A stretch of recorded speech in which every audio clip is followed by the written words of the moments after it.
Okay, I should be unmuted. That's great. I like how you said you follow the science because that's what we're trying to ask people today. So, hey, nice to meet all you on TJump side and Mr. Sensible side. I am Ron, the creator of the YouTube channel, The Limitless. I'm excited to be here present right now for this discussion about reality, the one that we live in. So unfortunately, we will not be sharing the quote, straw man, fake, Freemasonic, UN, pressurized pizza dome that's flying in outer space with its never setting, shrinking sun traveling over infinite ponds.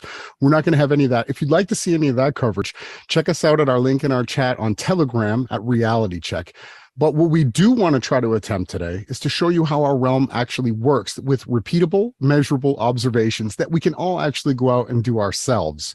I know for sure already that you're going to be reality deniers. It's okay, I do. But what I ask of you is that you put aside your pre-programmed indoctrination and allow the evidence to speak for itself today. And lastly, excuse me, heliocentrism was created by Kabbalistic mystics to give people a creation to worship instead of the creator itself, who is inside of you. And that's it for my intro. Thank you guys for having me on.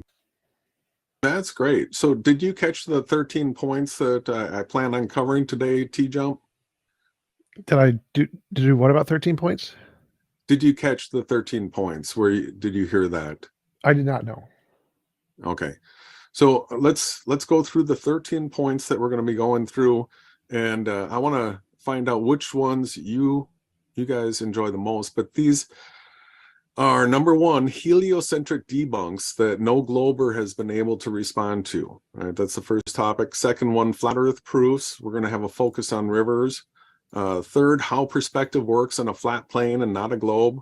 Fourth, materialism or atomism is Kabbalism. Fifth, the origin of heliocentrism. Sixth, clouds behind the sun.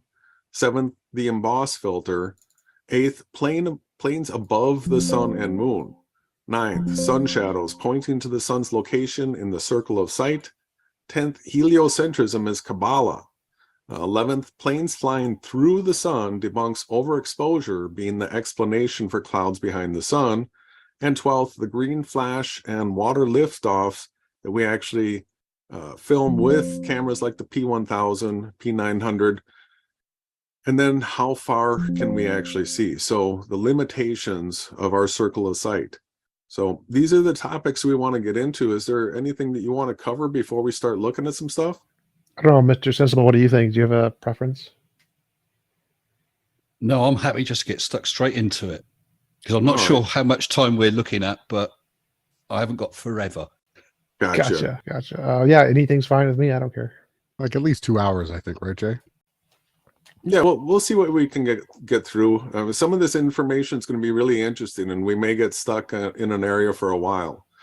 So let's get the screen share going, and let's see how that goes. But thank you, everybody, for tuning in. Make sure any questions that the audience has on TJumps that you super chat them. I don't know how much you're going to do this, but send them to Zazel chats. And then I want to hopefully have some great interaction with TJumps chat where they come up with good debunks and content and comments about the content that Jason's going to share.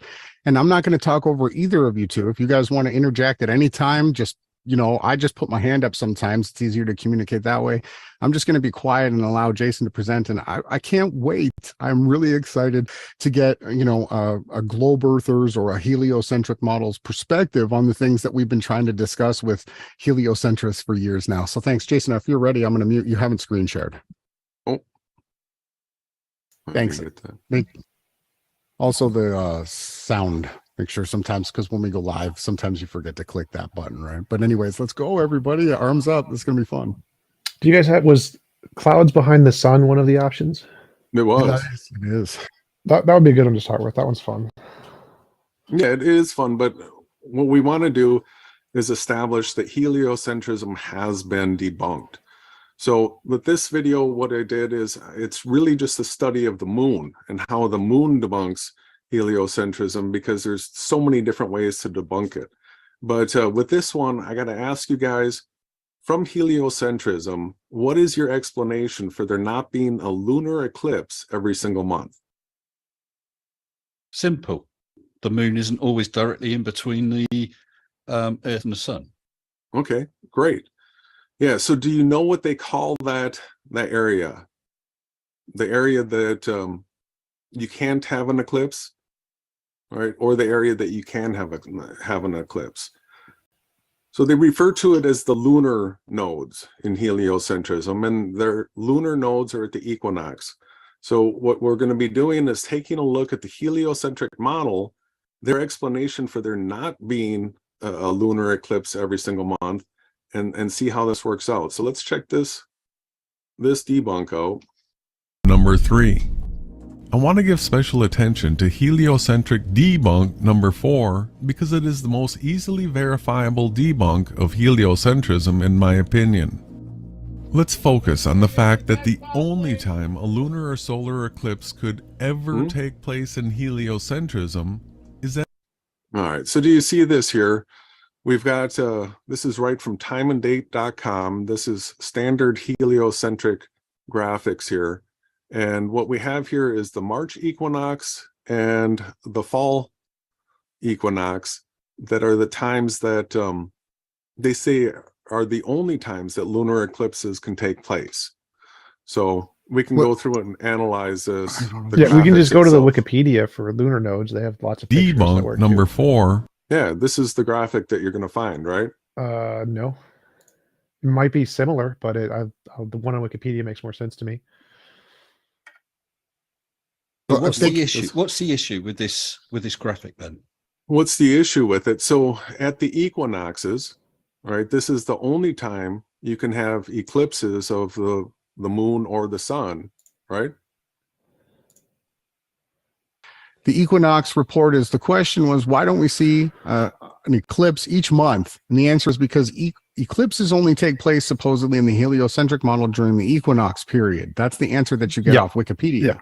Right? Well, sure. So if you could just go to the picture on Wikipedia, it explains it pretty clearly. The Wikipedia one shows exactly how, if the moon is, if the tilt of the moon, since it's on, the rotation isn't perfectly perpendicular to the rotation of the Earth around the sun, if the moon is above or below the Earth relative to the sun, then the shadow won't go on the Earth and you won't have an eclipse. Yeah, that's this graphic that we're looking at right here. I can't see that at all. It's just, well, it's like TJumps channel has the good audio, so let's just move on and we'll deal with our end any way possible. As long as his audience is getting the good quality of audio, we're going to just move on, and they could probably hear the screen share volume too. So we can just go forward with the sound, everything the way that it was, Jason. Start again. Yeah, well, thank you, David Pack. We are into this graphic, and here is the debunk of heliocentrism right here. Because the March and fall equinoxes are the only times in heliocentrism that you could have a lunar or solar eclipse.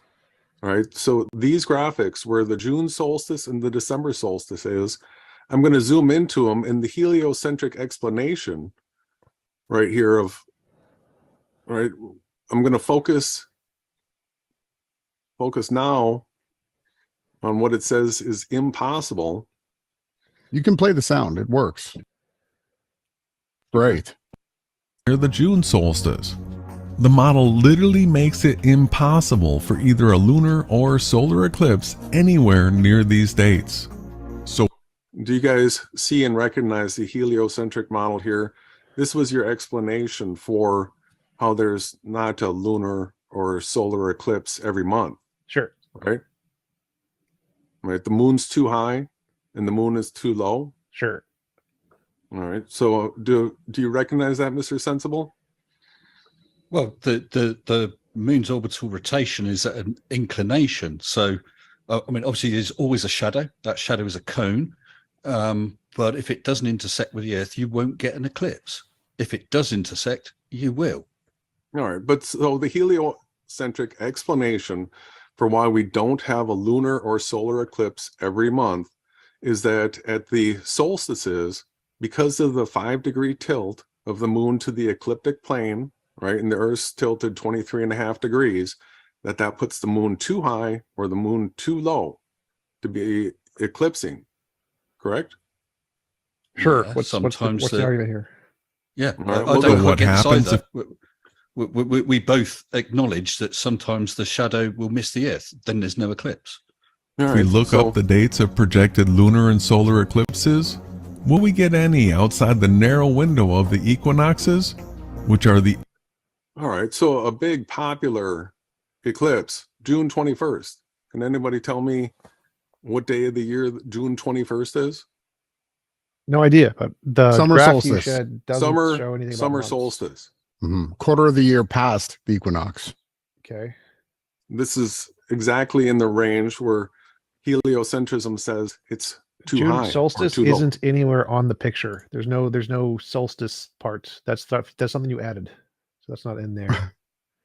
So there's the Earth's orbital plane, and then there's the Moon's orbital plane. And when those two align with the sun, you get the eclipses. There's no months. There's no months anywhere on this picture. That doesn't exist on this picture. Do you recognize this? Do I recognize this? This graphic here? No. No? No, I Mr. don't. Sensible, do you recognize this graphic? Sorry, what aspect of it? I mean, that's showing the Earth tilted about 23.5 degrees, rotating around, orbiting around the sun. Yeah, it's heliocentrism, right? Yeah. Well, So right. I definitely the sun's in the arrow middle showing? there. What's the Yeah, so- arrow showing? The June solstice, right? It's supposed to be, the northern hemisphere is supposed to be tilted towards the sun.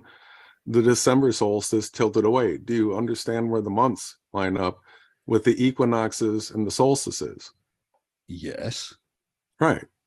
TJump was acting like he didn't, like the debunk of this was that this isn't the June solstice, when you're literally using the heliocentric graphics. But I mean, the moon is constantly orbiting around the Earth. It's cycles within cycles within cycles. You've got rotation of the Earth, orbit of the moon, the orbit of the Earth around the sun. Sometimes those cycles will line up, and sometimes they won't. No, Lunar and solar eclipses? let's go back to this graphic here. All right, the June solstice, the explanation for why we do not have lunar or solar eclipses every single month is that the moon is either too high or too low, making it impossible to have a lunar or solar eclipse at the solstices. Yet when you search for eclipses, lists of solar eclipses of the 21st century, the very first Will one we that get they any list outside the narrow window of the equinoxes? is June 21st.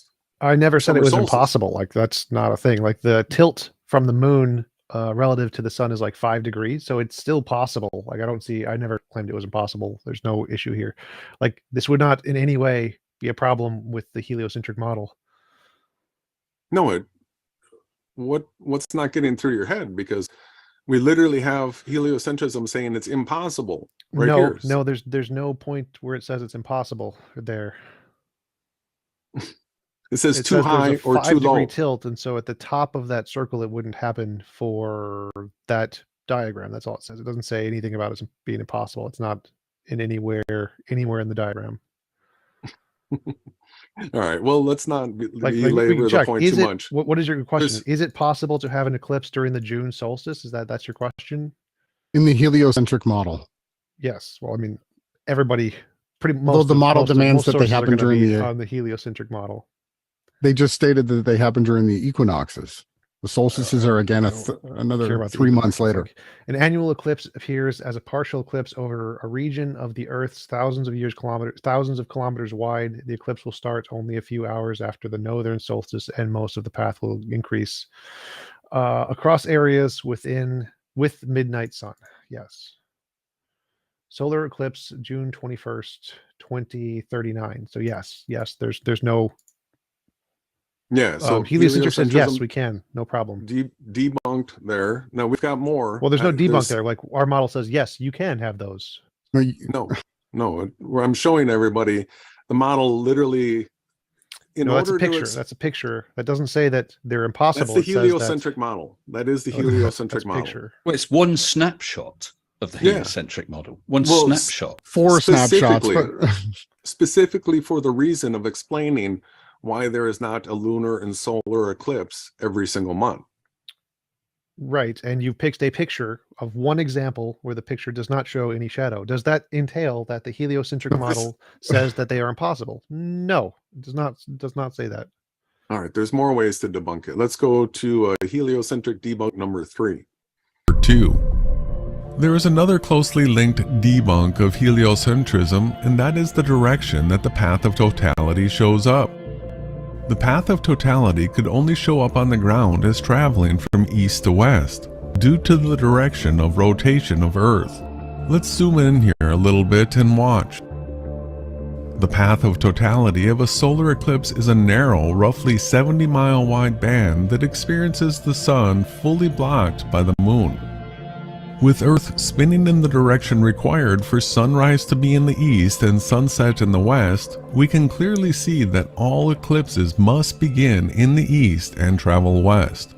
This is an unarguable before you go on, I do point, want to comment on one thing. So, like, the original point you made was that lunar eclipses don't happen every month, which is fine. No, I asked you the explanation for why lunar eclipses don't happen every month. And you said it's too high and too low. And then you said it was impossible for them to happen in this month. Those are two different claims that are completely unrelated. So, like, saying that here's a reason why they don't happen every month, and here's the reason why it's impossible to happen in this particular month. Those are two different claims, and the second claim wasn't being defended there. I don't know, like, why you just deflected on this completely irrelevant topic. Because I've got so many other debunks for us to get through. Let's cover this one. You're saying that the shadow should travel from east to west because of the direction of rotation of the Earth. But look at that diagram you've got up right now. Mm-hmm. Look at the arrows for the orbit of the moon.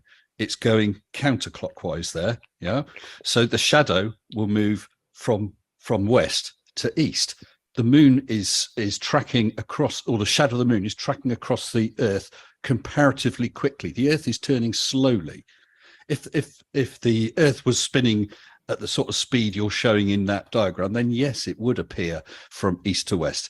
But in reality, the moon and its shadow is crossing the path of the Earth more quickly. The amount of time that it takes for the shadow to go across Earth is another one of the heliocentric debunks that we're going to be getting to. Ronnie, what did you? Let's take it back to the actual debunk here. Is we are actually locating the direction of the eclipse shadow itself. Let's stay on topic. That's what I was talking about. Yeah, so here the animation makes it real simple for a person to not get confused, because the Earth is rotating the correct direction here for sunrise in the east and sunset in the west, and the shadow is being cast right here. We do understand that the moon is moving as well in heliocentrism, and we're going to be addressing that. But as far as the direction that the shadow would show up on Earth, you can clearly see that if it's hitting a spot like this east and travel west, Earth is rotating. This is an unarguable. If you can go back to that animation, what that animation shows is the moon stationary, casting a shadow, and the Earth rotating beneath it. The moon is moving faster. The shadow of the moon is moving faster. What your animation is not showing is a moving shadow. It's just showing a moving Earth. Now, if on the scale you're talking about, because that's hideously out of scale, the moon would be traveling a lot quicker, and so that shadow would be moving from west to east, left from about 10 o'clock till 4 o'clock on your diagram, where that red line is. It'd be going the other way. Well, because it's moving quicker. You've sort of stepped into it, because we're both going to show that the direction that the eclipse starts and the length of duration are both heliocentric debunks as well. So in this case, the Earth spinning like this would cast a shadow that travels from the east to the west, because you can see it on the east coast of Brazil. Must begin. Now it's at the west coast. That is what your animation shows. But the reality, for that animation to be more accurate, that moon needs to be moving. Well, we'll be getting to that one.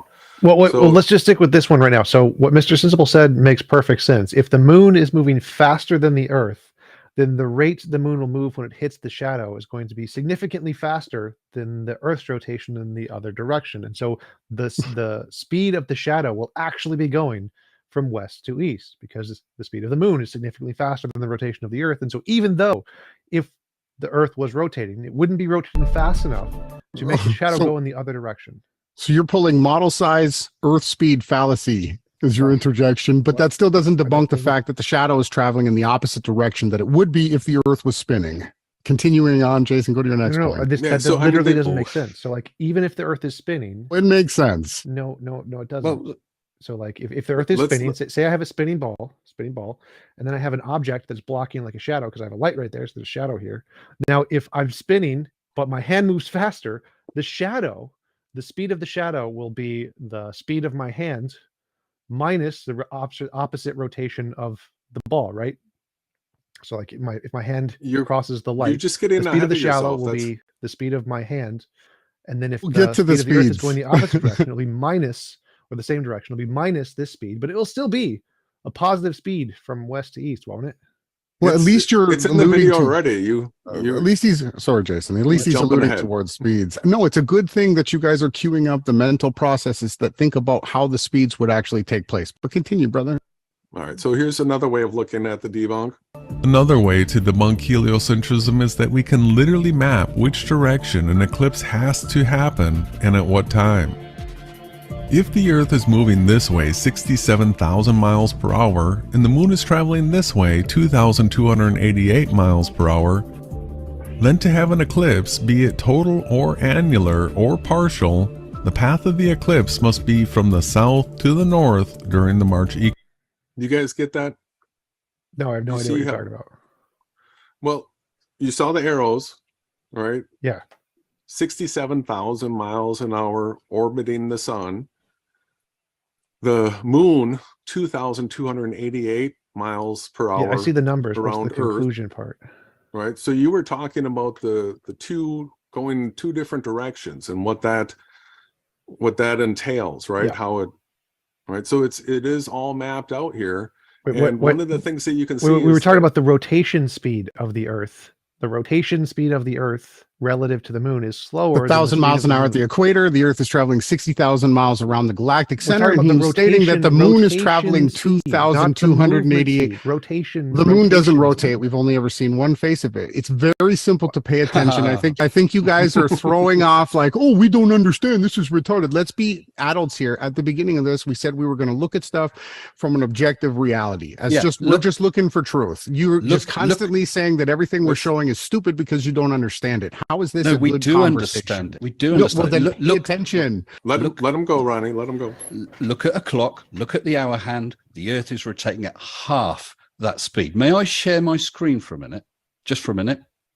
Now you're going into size relations and trying to No. mind control people out of reality. We're showing Well, the I'm measurements of going the to speeds of the demonstrate. luminaries and your planet Earth and what would happen during an eclipse. It's Ronnie, I want just to to clarify, demonstrate how your diagram, your animation is wrong. I'll show you one image, and it will show how that diagram is wrong. It's from the internet of the global heliocentric model. No, Jason this didn't is create it. measured.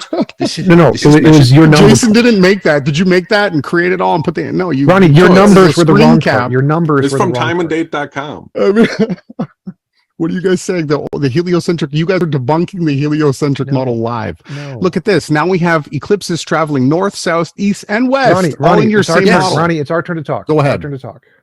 So Can you? I don't know. Can you see the diagram I'm sharing? yes, you see the total So- solar so- eclipse path 2001 to 2025. They're all curves. Your diagram shows with that red line, it shows the shadow in a straight line. Yes, the shadow travels in a straight line, but it appears on the Earth in a curve. Now, that's not just some meme. Those are actual measured things. If you're in those areas, you will see the eclipse. If you're out of those areas, you won't. Mr. Simple as that. Sensible, that graphic, you're going to laugh. You are going to laugh because if all I had to do is hit play for like another second, right? We're just going to. Oh, is it? You got a screen share sound. me?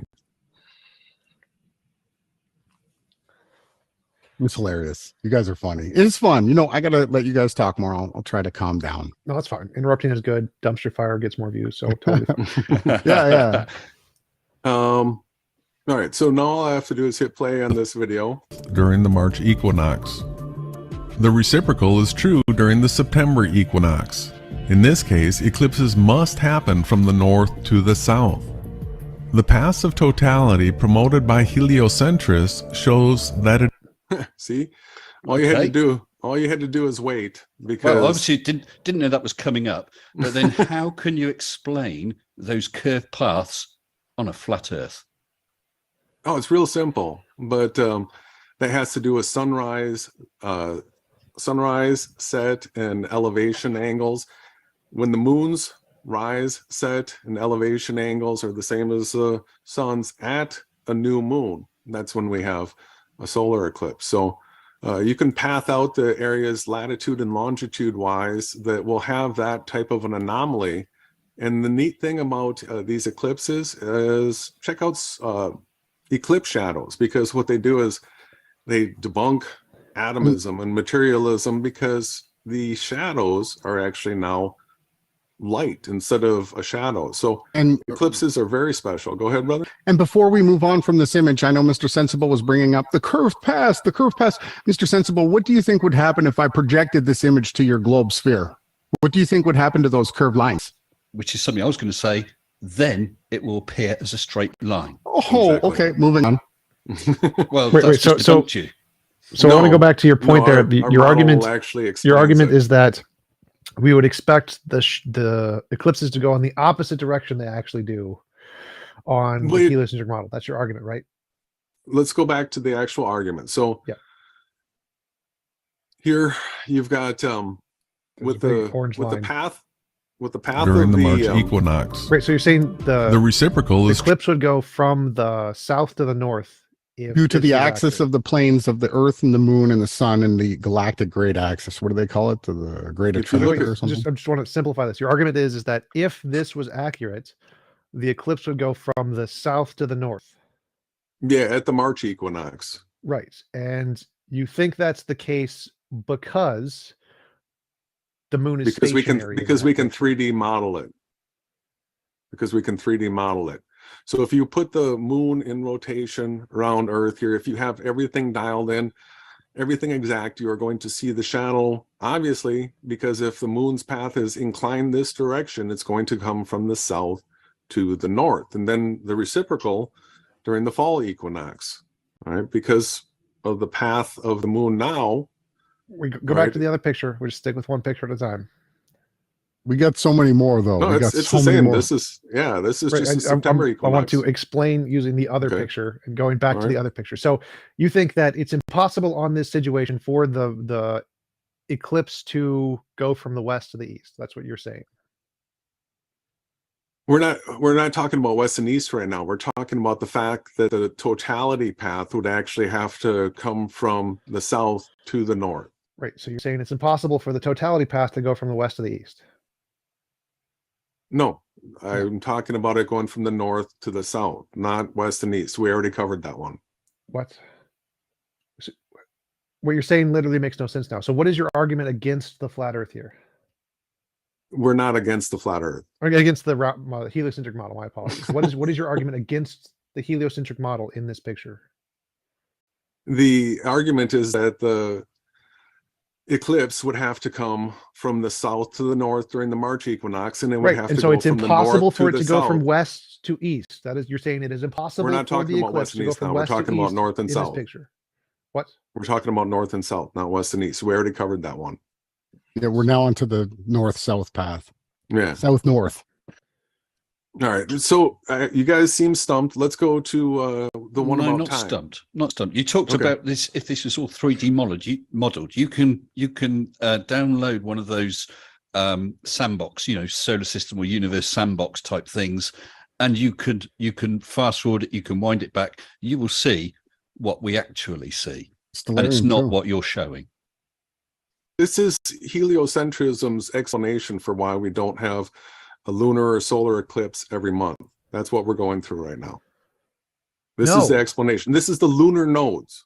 No, we This can. We is a literally map of have the a lunar 3D nodes. model of the heliocentric model that you can play. You can press the play button. You can watch exactly to scale what these planets do, and they map perfectly onto the data. I don't know what your argument here is. Like what you're saying that here is you a can't pretty do it picture to that you scale. don't like. That right that is there not is an to scale. absurdity. Yeah, how would you do it to If scale? You'd anybody have know- Yeah, you can- your modeling one- program would have to be like 400 miles long. or You if- guys if- have if no Earth idea is what you're one talking about Do you pixel- not know scale. how computer games work? Like, yes, we have a to Computer scale games, model of the solar system in a computer. Yeah. It's crazy. cannot- You'd have to put the sun in Austin. The moon would have to be in like Toronto, Ontario. Do you not know how In computers your work? computer model. Do you not know how But it- computers work? Yeah, We it's do. Let's move on. So no, we have a computer model of the heliocentric thing where we have the sun to scale in a computer. It's digital. It's not physical. Digital to scale model of the sun, the moon, and the Earth, and they rotate exactly like how we say they do in the heliocentric model. And if you press the play button on the video on the 3D model of what's going on, you can see the shadows and where they would go, and it predicts exactly map on to what we see in And reality. so does our flat reality too with the Andrew Marsh website. Well, no, we well, predict so- and so- map everything. Independent of the flat reality, what your criticism is that if the heliocentric model is true, then we would expect to see the shadow going in the opposite direction that it does. That's false. If the heliocentric model is true, we would expect it to show up exactly in the way that it does show up. And so No, you're we're showing you that it's mischaracterizing wrong. the heliocentric model based off of this very simple diagram, which is not at The all to heliocentric scale. model mischaracterizes itself when it claims that you can only have eclipses during the equinoxes when we clearly have it happening on the solstices. no The one next one claims was that. that Literally no the one claims traveling that. motions No of one the spin of claims the that. Earth and the moon around the sun would indicate that the shadow would actually travel from the east to the west. Right. That's your And argument. in just in explain March, why in why March, it wouldn't. would only travel the shadow from the south of the earth to the north. And Jason's put it here with your own model and showed you the fallacy No. and error in it. And all you guys can say is, well, look at this modeling program when we're showing you your own program right here. And No, the you're problems using that you're they- using isn't a our not. I knew you'd to be scale denier, model. but we definitely have a lot more to show. Let them Bro, talk, you're using 'cause I a wanna not talk. to scale model. So if I showed you a picture of the flat Earth that I drew, or that Nathan Oakley drew, or something, and said, "Ha, you see, the whole flat Earth model fails because of this one picture Nathan Oakley drew," you'd be like, "Well, that's weird. I'm not Nathan Oakley. I don't use that picture. That's a very not to scale model, right? You'd want an actually to scale model to represent your position. You wouldn't want it mischaracterized by a very simplistic model that is only there to express a single point, and then trying to use that model to explain everything about the universe doesn't really work very well, does it? Did you really think this argument through very well? Do the two of you understand what it says here? Moon too high. Do you understand what that Yes. means? Okay. Of course we do. Do you see when they have it? Yeah, but At the solstices, right? Too high. 235,000 miles. You're talking about scale. Yes, the moon's going to be really too high, of course. It's only like 2,000 miles in diameter. So This is not a picture moon of too every high- June. This is not a picture of every June throughout history. Yes, it is. No, it's because not. No, It's the solstices no. and the equinoxes. They don't change. So solstices and change. equinoxes. The What- Earth's tilt what- and orbital what- mechanics. What we day don't, what day we do you don't think get a the new solstice and moon. We equinox don't get a is, new moon TJump? on the first of every month or whatever. It doesn't equate exactly with our calendar months or where we are around the sun. How the- far The, how the far dates of of a, the new moon slowly go forward or backwards, whichever way it is. how far of a deviation do you have from equinox and solstices What do you from year mean? to year? How much of a variation?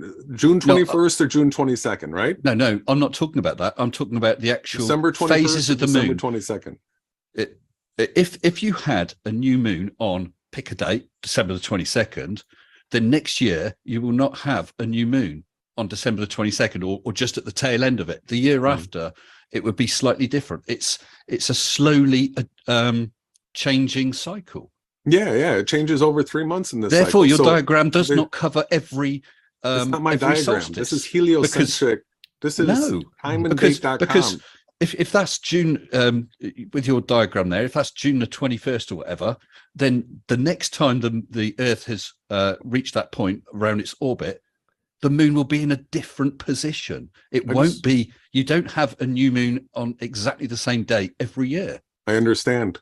You have to have a new moon near it though. And so lunar node. Let me make this real simple for you guys. Lunar node. I took the picture right from, here it is, There it is. right? What is a total lunar or eclipse? This is the graphic that I took and used. Right, Find so other it's- ones with dates on. They All want you a have to different do graphic. is all We you have need to to do is move look at on. the tilt of the Earth. Yeah. So We need to move on. They're not understanding the argument. That's fine. That's fine. They can say they disagree, and that's it. Wait, here's a website, the Sky Live, where it has all of the orbits to scale, where you can type in the date and you can show exactly what's going to happen on those dates. And we in can the do that too on a heliocentric flat model plane. and the shadows. We can in do this that one, too. you can just put in the date of wherever you want on June and see, oh, is there an eclipse there?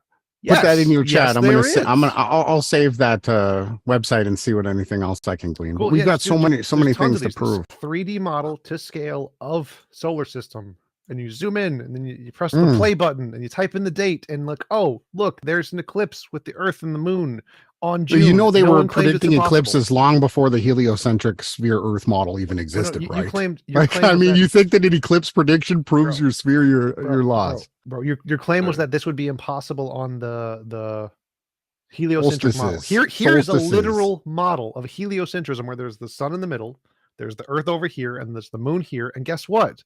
You can get eclipses in June in this model, which is heliocentric. Even if you don't believe this model is correct, this thing in a computer where the sun is in the center can get eclipses in June, which proves your model wrong. It proves that yes, heliocentrism wrong, not our model wrong. Heliocentrism states that you can't have those types of eclipses happening out of those nodes. You're not looking at your own graphic. I swear. All right, we've got one more debunk, does and then what we you're can saying it can't do. We got one more debunk in this video, and then we'll move on. Now you will notice that the moon is defined as having an orbit that is tilted 5 degrees to the ecliptic plane.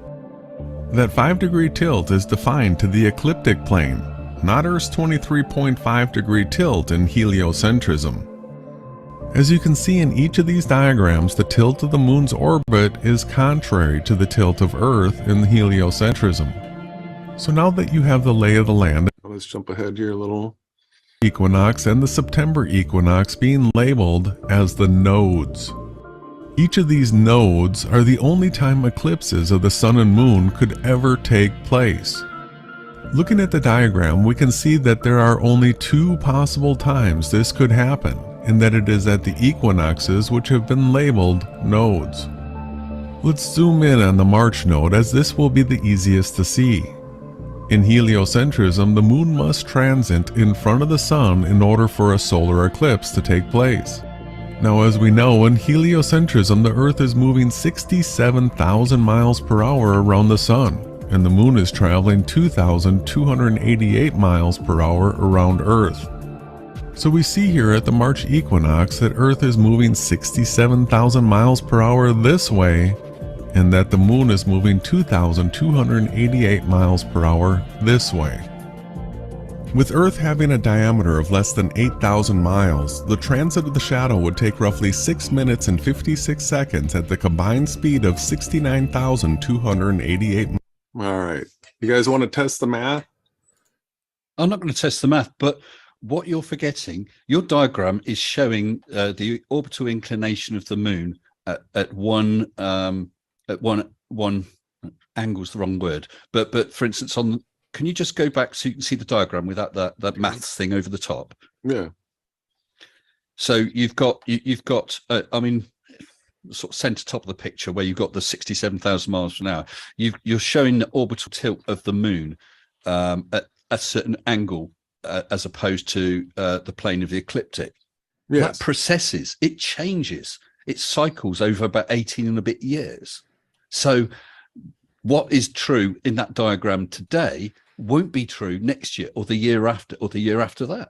And how far do you propose that you think it's going to drift, up or down? No, it's processing. Okay, like how far do you predict that it will process, north or south of that path on its ecliptic orbit? No, the moon will remain at the same orbital inclination as opposed to the Earth's orbital plane, but the direction of if imagine it like a spinning top changes. It processes. Right now, you've got the inclination leaning that way, but in however many years, it's leaning that way. Yeah, so I read it an article changes. that said humans are causing the Earth to wobble more in climate change, right? We actually understand that 19-year cycle with the moon, and what it's talking about is so like the farthest it travels north. With the sun, we talk about the tropics being the farthest that it travels north or south. With the moon, it has a wider path that it travels between, and it goes through a cycle where it has its most northern, farthest that it'll travel to the north, farthest travel to the south, and it is a 19-year cycle. We get and understand all that, but that's not explaining in a way the debunk of heliocentrism right here, because what we're talking about is combining the speeds because they're opposing each other, right? And then the mass, what it's going to tell us is that the length of time that it would take for the shadow to go across the face of Earth is 6.9 minutes, right? Because one's 8,000 miles in diameter and the other one's 2,000 miles in diameter. And then you combine those speeds. And so under 7 minutes is the length of transit of the shadow in heliocentrism. Over a point. So if you're stood there watching an eclipse, then I can't remember the exact figure, but the maximum length of eclipse you could see is about 7 minutes, I think, something like that, 7.5 minutes. I've got the information. But the actual eclipse, from when it starts to when it ends, can be several hours. That's exactly what the point I make. So right here, the record. Oh, there we go. 7 minutes 32. Not bad, eh? From the top of my head. No, good job. So we're talking about totality now, right? Mm-hmm. Totality. Yep. Not the duration of the eclipse. That's right. Totality for an observer. Yes. So this graphic right here shows the duration of the eclipse, and this one shows the length of totality. All right, and you'll see that across the face of Earth took over 5 hours. So the first debunk of heliocentrism here is that the length of solar eclipses that we record and witness are much too long for the heliocentric model. But you just debunked yourself. No, go back halfway back. There, stop there. You can see that totality is that little black spot in the middle. That passes over an area that takes a maximum time of, as we saw, 7 minutes 32.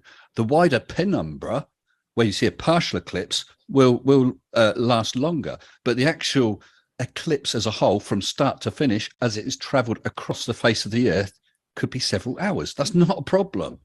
No, it is, because all we have to do is go back to the graphic and the math of your orbital mechanics on your spinning Earth and your spinning moon opposing each other. The longest the shadow could be cast across Earth is under 7 minutes because of the speed of the moon and the speed of Earth. All right, that's the longest, under 7 minutes, because of the speed of these two things and the sizes. The mass are there. Nobody can deny this. All eclipses would have to be less than 7 minutes. Yet we have totality in the range of 7 minutes. No, that's dumb. Well, you guys have to take away all the movement and measurements and say that everything is relative to make it work. No, like we can flip literally the total very totality to the duration totality. Wait, this is very easy to prove wrong. Like you could make a computer model that has all the same numbers that we use, press the play button, and just count how long does it take. It's very, very easy. Like this has been done to death to prove you wrong a million times. Like literally, this is the easiest claim to prove wrong of probably all of yours, because all you have to do is make a computer model.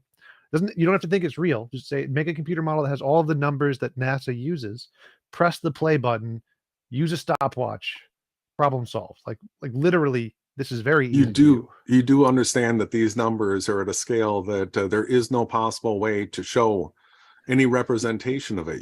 If you made something the size of a pixel, you would need to have a TV screen the size of a football stadium in order to be able That's not how computers work, Jason. We're talking about yes, true it scale. Is. No, like you can scale. zoom in. You can zoom in to looking at the moon and the sun, or just when we shadow. zoom in, you tell us that it's not valid. Now you're telling us we need to zoom out. You're flip-flopping. We got to move on. You got so much more information. We can accept that you don't agree with our premise, and we can move on. So you can make a model in a computer that obeys rules, and you press the play button, and you watch it. You can make a model do anything. Like these what are you talking about? We're showing you your model, and we're showing you how it's debunked. It's not hard to understand. You can't come back with, we can model it to make it work. I can make a Mobius infinite Earth and it'll work. Wait, stop, Bernie. So your argument is this is impossible on a heliocentric model, which means if in a computer I can make a heliocentric model where this happens, that proves you wrong. All right, provide it to us. Provide There's it. lots of them. I already did. I there's did no earlier. I software. literally gave you No. an example of one earlier. There's lots of these. These exist. Like, just We'll go to a we'll solar further system check out your website model after Send this. us generator. send us These the are link. common. We'll check These it are out. extremely common. And if we're moving off Go from this, to what I a would like to heliocentric see model is generator. But then all we need to use is Stellarium, and you guys are going to say debunked, right? I don't know what that means. Why Let's- even go let's- to? yeah, Stellarium. Use that. All right, But yeah. what I would say is, how the hell can you explain an eclipse over a flat Earth? Yeah, I've got a video that does it. I bet you have. Yeah, keep moving on. Keep moving on. Let's keep going. So- This was just the intro. Yeah, this Oh was gosh. yeah, this was when we debated Red's rhetoric Space and engine. Sean Hufford. They were absolutely unable to respond to any of these. Let's see if you guys can do any better. So this was one of the globe debunks that we used Right, on. just to clarify, Yes. For I was Earth just to ro- given a link in the chat. There's a one called Space Engine. It does all of this for you. You just download it. You press the play button. You can do all the calculations. You can zoom in, see exactly what it does. You can count it. Use a stopwatch, see exactly how long it takes for all of these things. And We know how to test it. even if you don't believe this is true, the fact that this model exists and shows that the exact time that it would take for the eclipse to happen and it doesn't correspond to your numbers proves you wrong that a heliocentric model can't account for this, because that literally is a heliocentric model in a computer program that does account for this. We'll test it. So check this out. Space rotate with the motions spaceengine.org. defined by heliocentrism, we could feel acceleration and deceleration as demonstrated in this experiment. Not only do we not feel, nor can we measure any acceleration and deceleration, but Ares failed to detect any movement of Earth whatsoever. We demand the defendants provide measurable, repeatable evidence for the acceleration, deceleration, and movement of Earth. Without You guys see what's going on here? Well, we do feel that those what are the arms called? Foucault pendulums. They exist. There you go. It's not a Foucault pendulum. No, but what is you talking about? The fact that as we're supposedly turning around the Earth, sometimes we're going with the orbit of the Earth, sometimes against it, so our speed is Nor- changing. Is that what you're saying? So what this is a demonstration of two motions of rotation. Yeah. Yeah. Okay. Yeah, it's got a marker right here that it draws on a pane of glass as it's traveling by. So they've got the wheel rotating here and traveling in a linear path, which would be mimicking Earth's rotation, right? Yep. Okay. All right. So this is you could put an accelerometer onto this tip of this marker right here, and it's going to measure what? can we measure any acceleration and deceleration, but Ares See, because it comes to a full stop and then turns back upon itself. So if you were to put a mark, I know what you're saying. So if that wheel going along is the Earth, you are the marker pen. Then as you're orbiting the sun, you're going at one speed and you're slowing down to almost stop. And yeah, that's a straw man. No, it's physical, repeatable, observable evidence. You can't throw a straw man without an actual backer to that. We're showing you what something does when it's spinning in two different directions. Yeah, you're talking. What? You can't spinning. straw man that. A straw man would be us trying to. You're going to let me explain. Go ahead. Sorry. Yeah, that's all right. Like we said before, I know we'll talk over each other from time to time. That's fine. I know there's no nastiness or anything. You are sat on the Earth. You are held there with gravitational attraction. You are. I mean, we've got those arcs there, that the humps, as that demonstration was traveling along. It takes us 24 hours to make a full rotation. and what is the speed? Sorry. What is the speed of a person? Let's say this is a I can tell you the representation speed. Equator. One revolution per day. But how It's fast is it moving at the I forget, equator? In miles per hour. 0.94 RPM. How fast is it moving at the It equator? doesn't matter. You're confusing matters. angular. Per day. Wait. You're confusing 1,000 angular miles momentum per hour One at sec. the You're- equator. Wait, stop. So you're confusing the angular momentum and angular change versus straight directional momentum. Those are confusion. different things. Angular So like velocity. this, So the line thing is us. if you right? have- the line let me is supposed talk. to be, the marker is supposed to be us, and the rotating thing is supposed to be Earth. And relative to the sun, we hit a point that's closest to the sun, and then the Earth keeps going. We're not and talking then about the sun. This is about the Earth's motion. Nothing to Around- do But with the that's what, sun. Around that's the what this sun. demonstration is showing. Yeah, You're so showing if it you have a around the record, sun, right? one of those 33 records, a nice big record, right? It's rotating at 33 revolutions per minute, correct? So if you measure close to the center stem, right, it's going to be rotating very slow, but on the outside edge, it's going to be rotating very fast. So angular No, it's rotating velocity, exactly the same speed, 33 revolutions per minute. So why do people want the talking, inside of a racetrack? Why do they not take the outside? We want to talk about the miles per hour around the outside. I know you do, but it's meaningless. What? No, this your 1 revolution per day is meaningless. Yes, No, that's 'cause nonsensical Nelson- thought experiments like Isaac Newton thought he could shoot a cannonball up into the air and it would just circle the earth forever. That's meaningless. What we're Yeah, showing you is well, the actual measurable, repeatable evidence of what would take place if the earth were spinning and moving forward in direction. You can't nullify it with saying straw man or any other fallacy. You have to accept this as actual proof of evidence of what takes place when you have two different motions. You have a rotation plus a forward motion. We're showing you that there would be an acceleration and deceleration. There's no way around it. In relation to your path around the sun. Not into any relation about the sun. This is talking about an object spinning but and we moving just said forward. this Take the sun out of this, I said. This Oh my God, isn't- Ronnie, do we're you just- see we're a sun using- on the screen? I do not Ronnie, see a sun in this picture. Ronnie, This is Ronnie. the Yeah, right. I Ronnie, understand. let him talk. Ronnie, you're just saying like if you were traveling through space on a spinning Earth, like so the sun, we happen to be traveling on the sun. It's irrelevant to our argument. So yes, so if the Earth was rotating, just spinning through space, not around anything, that's the argument. Okay, fine. Yes. And what is the angular rate of change in that speed? What you would notice is as you went and you would slow down to a complete stop and then you would be accelerated forward again through the arc. It's showing you literally on the screen. And this is Not like 60 feel, years nor- old. But you just Just said look. you would slow down in Yes. relation to Look what? at the drawing. Listen, Look hold, at the hold on, drawing. Ronnie. You're sat in your chair for 24 hours, okay? So what you're saying is you'll have sped up at one point, slowed down at another point. In relation to what? Your chair hasn't moved. It's still sat in the middle of your living room. In relation to, that's what I said, the sun.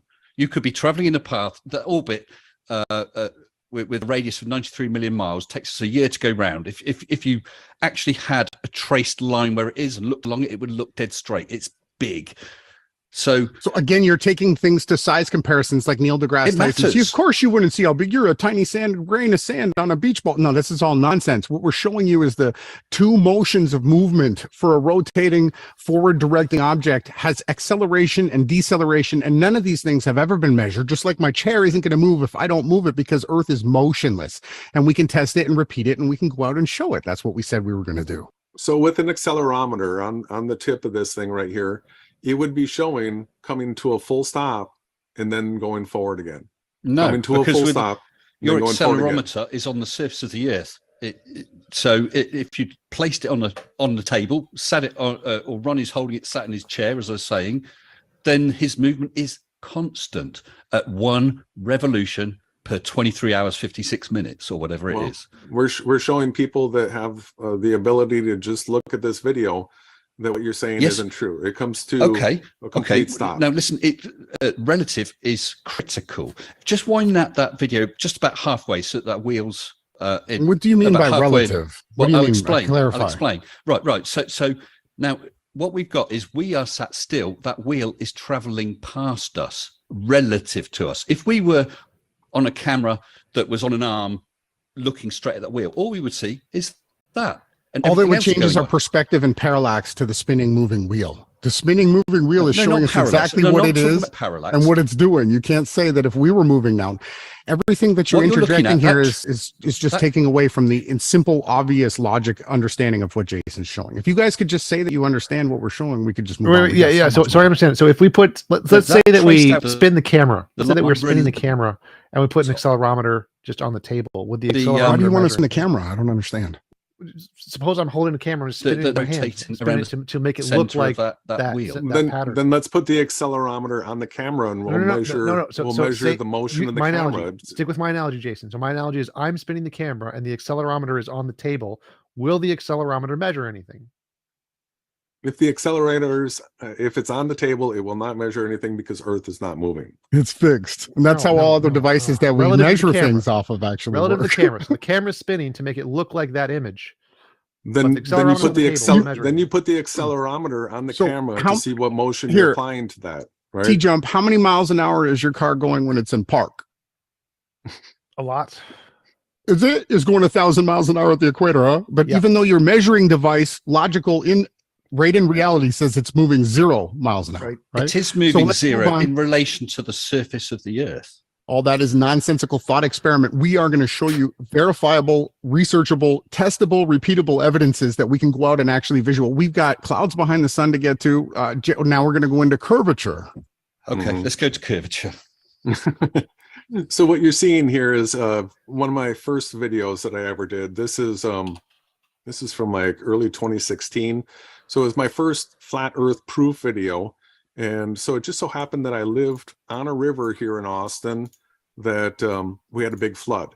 And so I paid really close attention to what sea level was and how many feet above sea level we were, because we were on the river where it flooded. So this right here is a study of my situation. Now, the first thing we got to do is we got to agree on the curvature formula real quick, guys.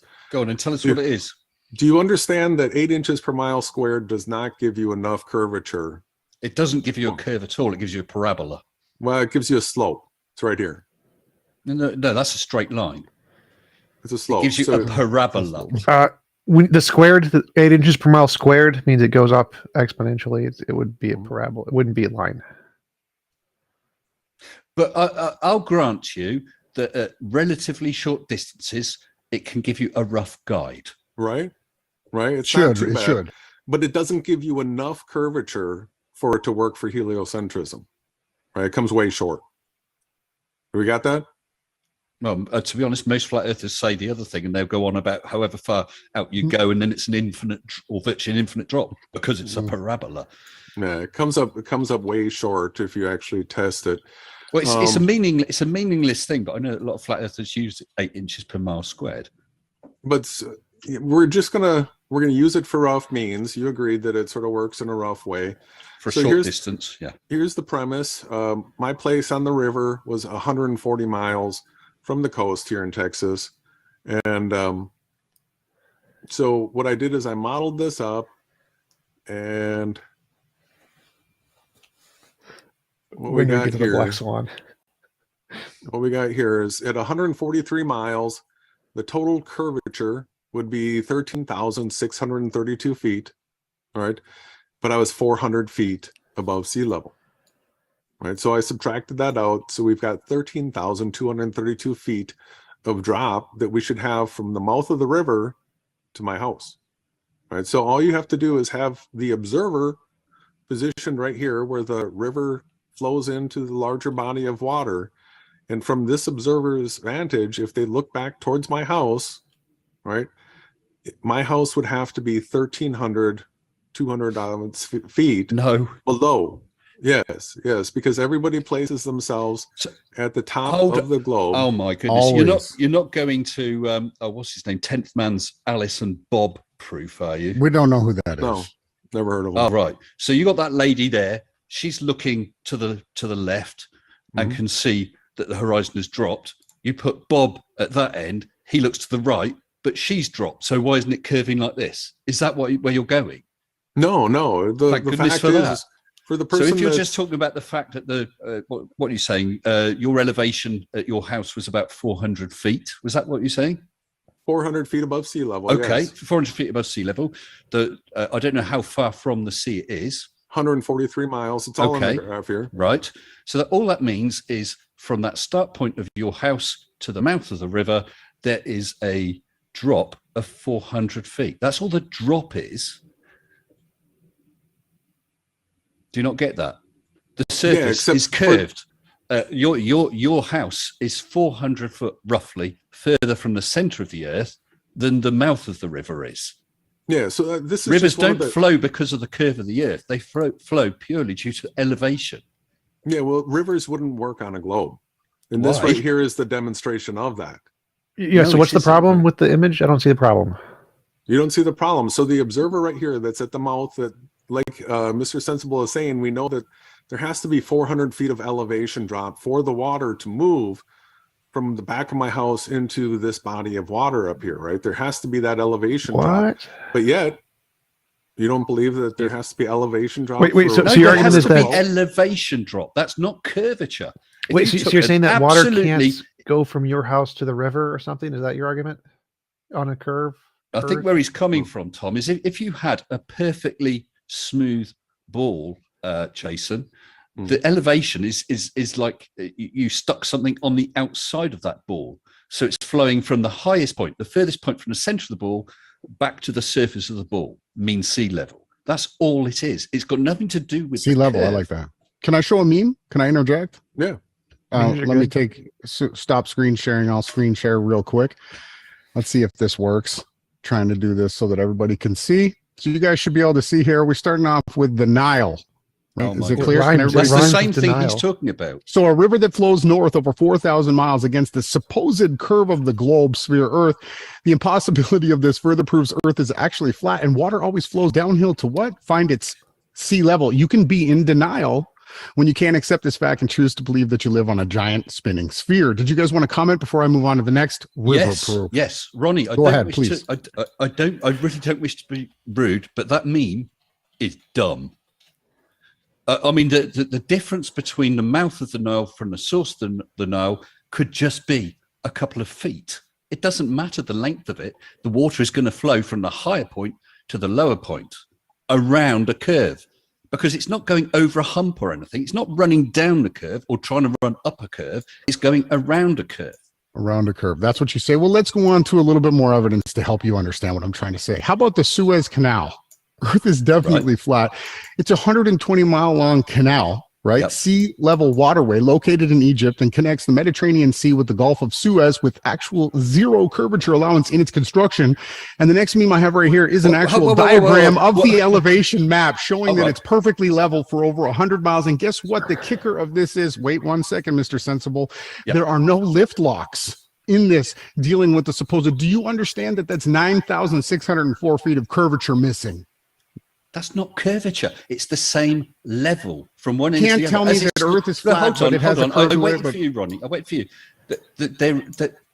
Sorry, I've forgotten what I was saying. It's level from one end to the other. Therefore, it doesn't need locks to lift or lower boats. You're It's saying the same curvel. level. You're using the word curvel, like curves are somehow level. No, it's absolutely flat. And you can see right here on the diagram of the elevation map that I have right here, there is no locks. And look, it even is scalable. This is actually an elevation map that you can measure. It goes from this section all the way to this section flat. And what's the elevation at one end, Ronnie?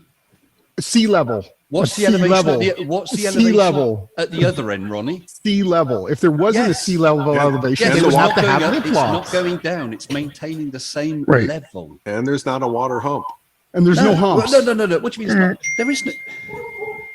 There's no way you guys can deny or take this away. Let me do a couple more, and then I'm going to send it back to Jason. We got a bunch more here. Let's look at this. Wait. Let's look at No. another Let's real- go back. So when it says level, as in like sea level, Sea level. if we're on a curve, the sea level is going to be curved, right? It's You're gonna be calling it curved.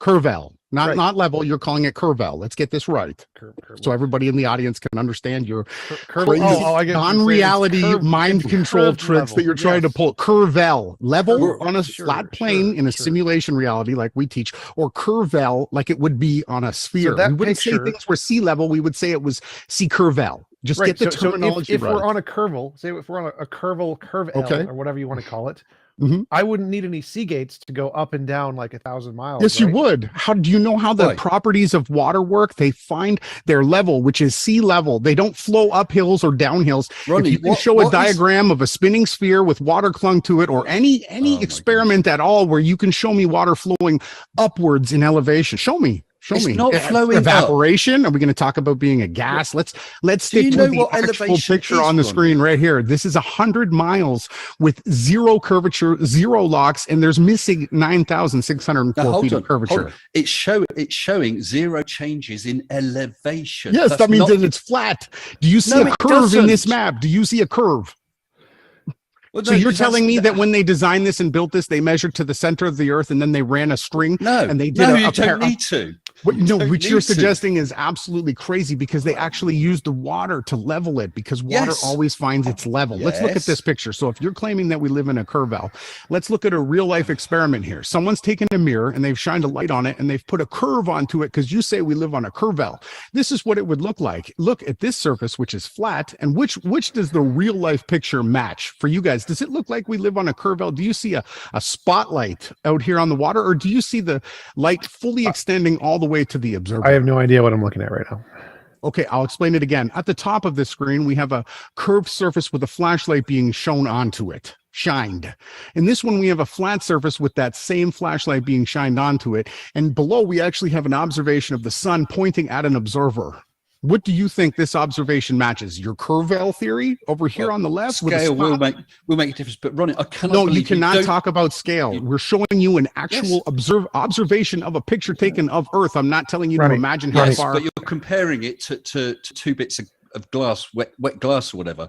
But Ronnie, the big thing is what you're not grasping, right? Mhm. Is there is a difference between elevation. No, what you're Yes, not yes, grasping is it doesn't because- matter how big this curve is. If you shine a light on a curved surface, you get a spotlight No, effect. no, you you can don't, model Ronnie. this in any Ronnie. 3D modeling program. When you shine it on a flat surface, you have this. And you know what? Here, this is what you guys want to do. All the globe earther, Kabbalistic heliocentrics do is take you to thought experiments. All your proof is going to be in these squiggly lines, when what we're continuing to do and will continue to do forever is show you observable, repeatable, measurable evidences. By Jason, I'm gonna ignoring give you the the screen actual share back there. evidence. They're By just not understanding. not responding correctly. I mean, I can show you a picture of a curved, of a tank of water that has a curved surface. Have you ever heard of tow tanks? We can go into all the stuff. We can put salt in the water and sugar No, and no, make the no, no, lights no, no. bounce, I'm and we talking can do about all the this. I want to surface. look at actual physical reality, observations yes. that we can all go From a out and do. That's what university. we said from the beginning, and we're going to be sticking to that forever. Can I share photo?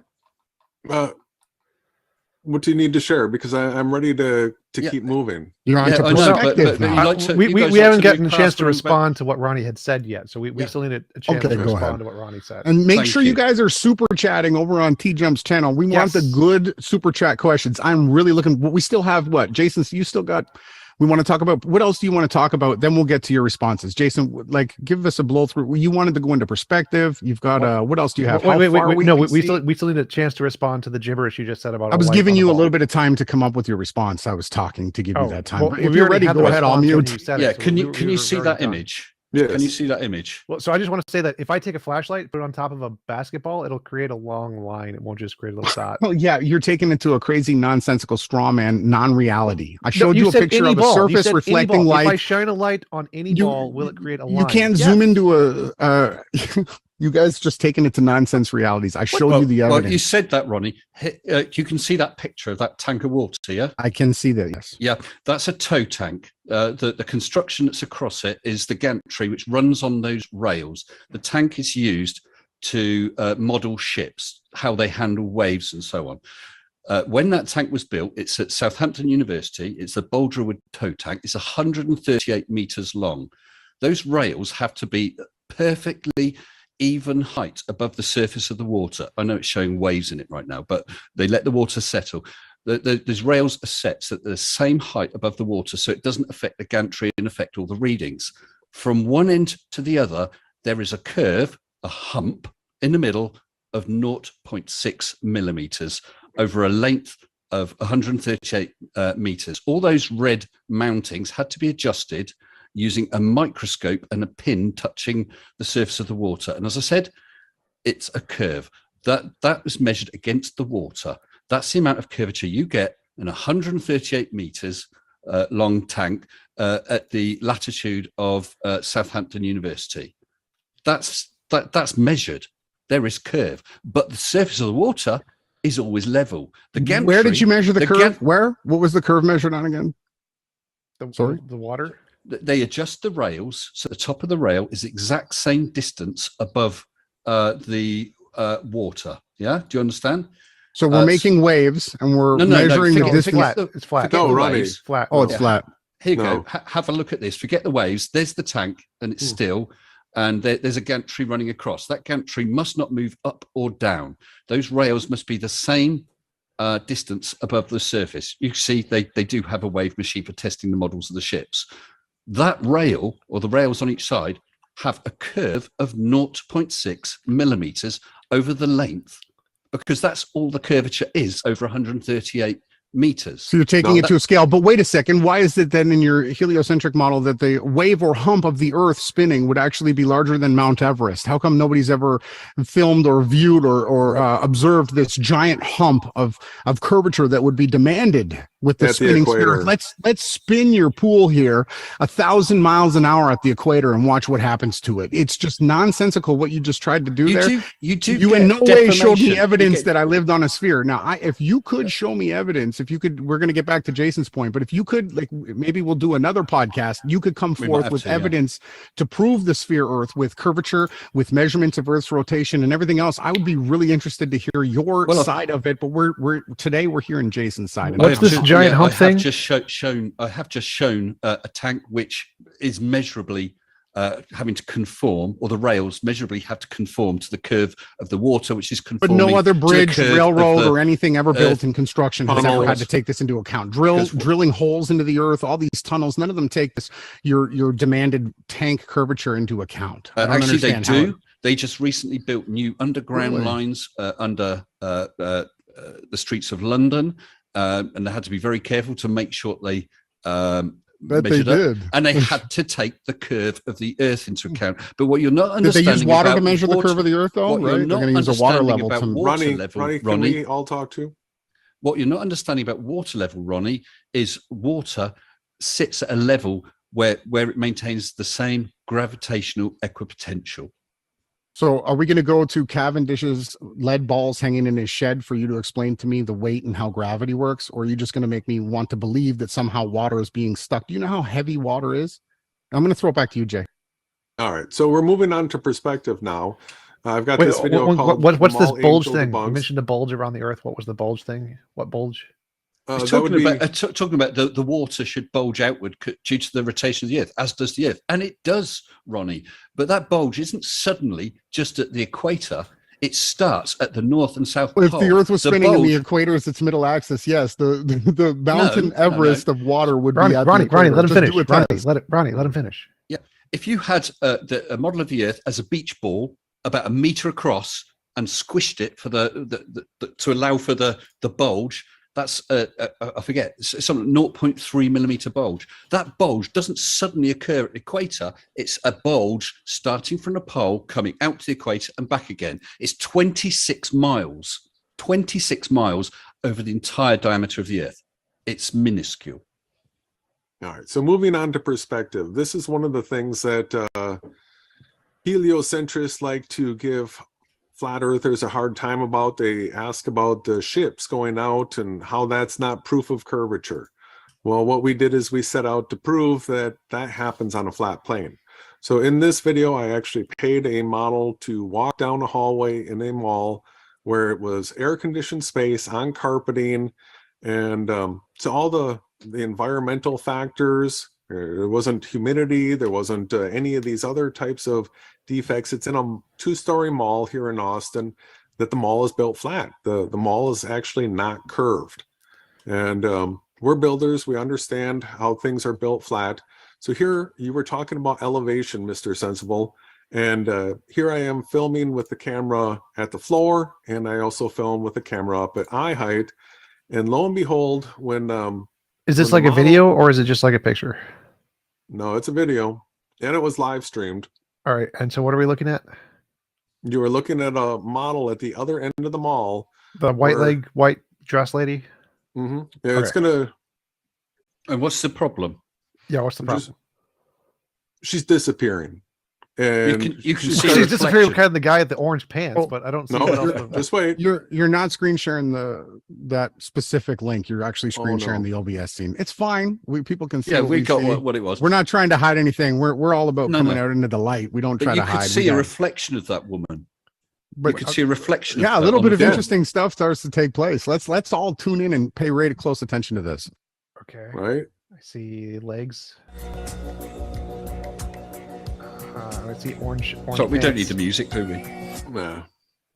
Yeah, I didn't see anything. I saw a guy Just walk in wait. front of Just wait. I just showed we you just the. started it. I just showed you the camera on the ground. Well, show us the money shot.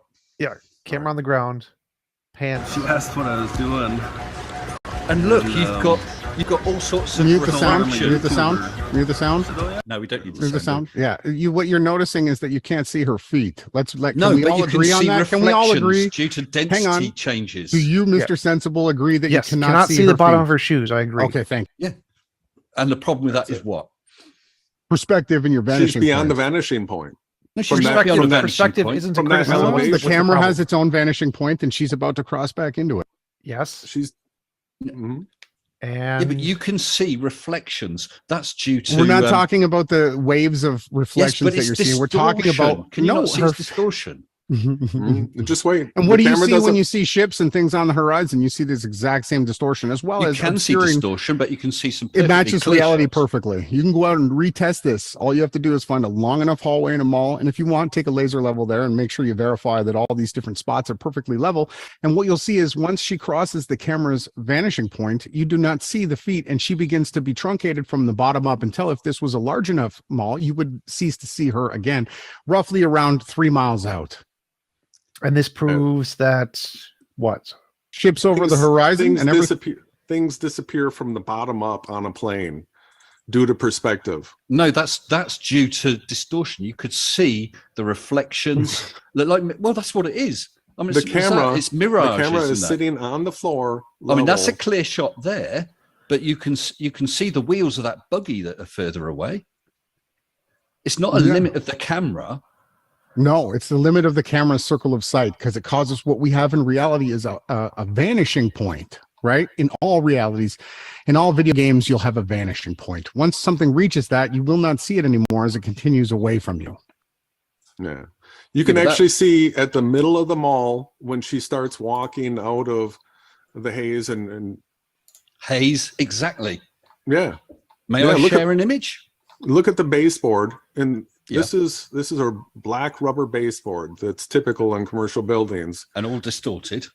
Yeah, absolutely. There are temperature variations. I know you say it's air-conned and that. It may be little, but at that distance and at that angle, the instant path of the rays of light is enough. to You do distort it. understand that other people that don't believe in the same thing as you see this as actual physical evidence of how things are disappearing at the vanishing point. In reality, you guys can state whatever that you believe due to your pre-programmed indoctrination bias, but people that are watching this, Mr. Sensible, are starting to understand that as a person or a car or a vehicle or anything else moves away from you, it crosses what is called the vanishing point. And this is Okay, the reason can I why show- we Sorry, see go on. ships and other things disappear from the bottom up. As we drive towards something like the CN Tower, you will begin to see the top of the tower first. And as you move closer, you will see further and further and further until you're within the complete circle of sight of the CN Tower. You will see the whole thing base to the top. And this is all repeatable, measurable, and observable on a flat plane.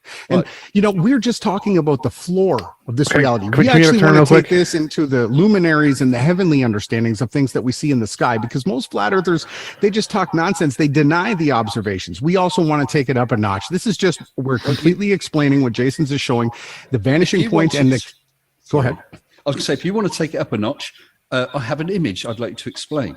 Oh, and also just a quick question. Brenda asked, what is the circle of sight? The distance that you can see into your vanishing point is your Okay. circle of sight. It That's travels cool. around you in a 360-degree perspective. Well, may I show this image and then you can explain it? Sure. Okay. Is it going to be, what is the perspective that Sly Sparkane and all them like to use, Jason, that you always laugh at, the non-reality perspective image, right? Well, there you go. There's an image. Yes, this is a great example. Yes, well, will you let me explain something?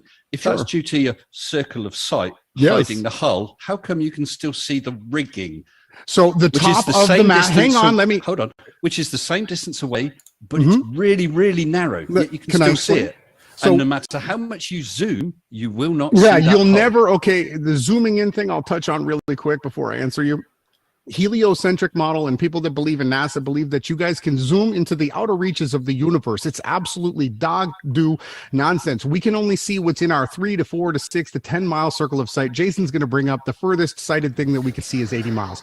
The reason that you can see the mast top is because due to your elevation inside this three-dimensional virtual reality, that the floor of it actually is flat, the sea level is level.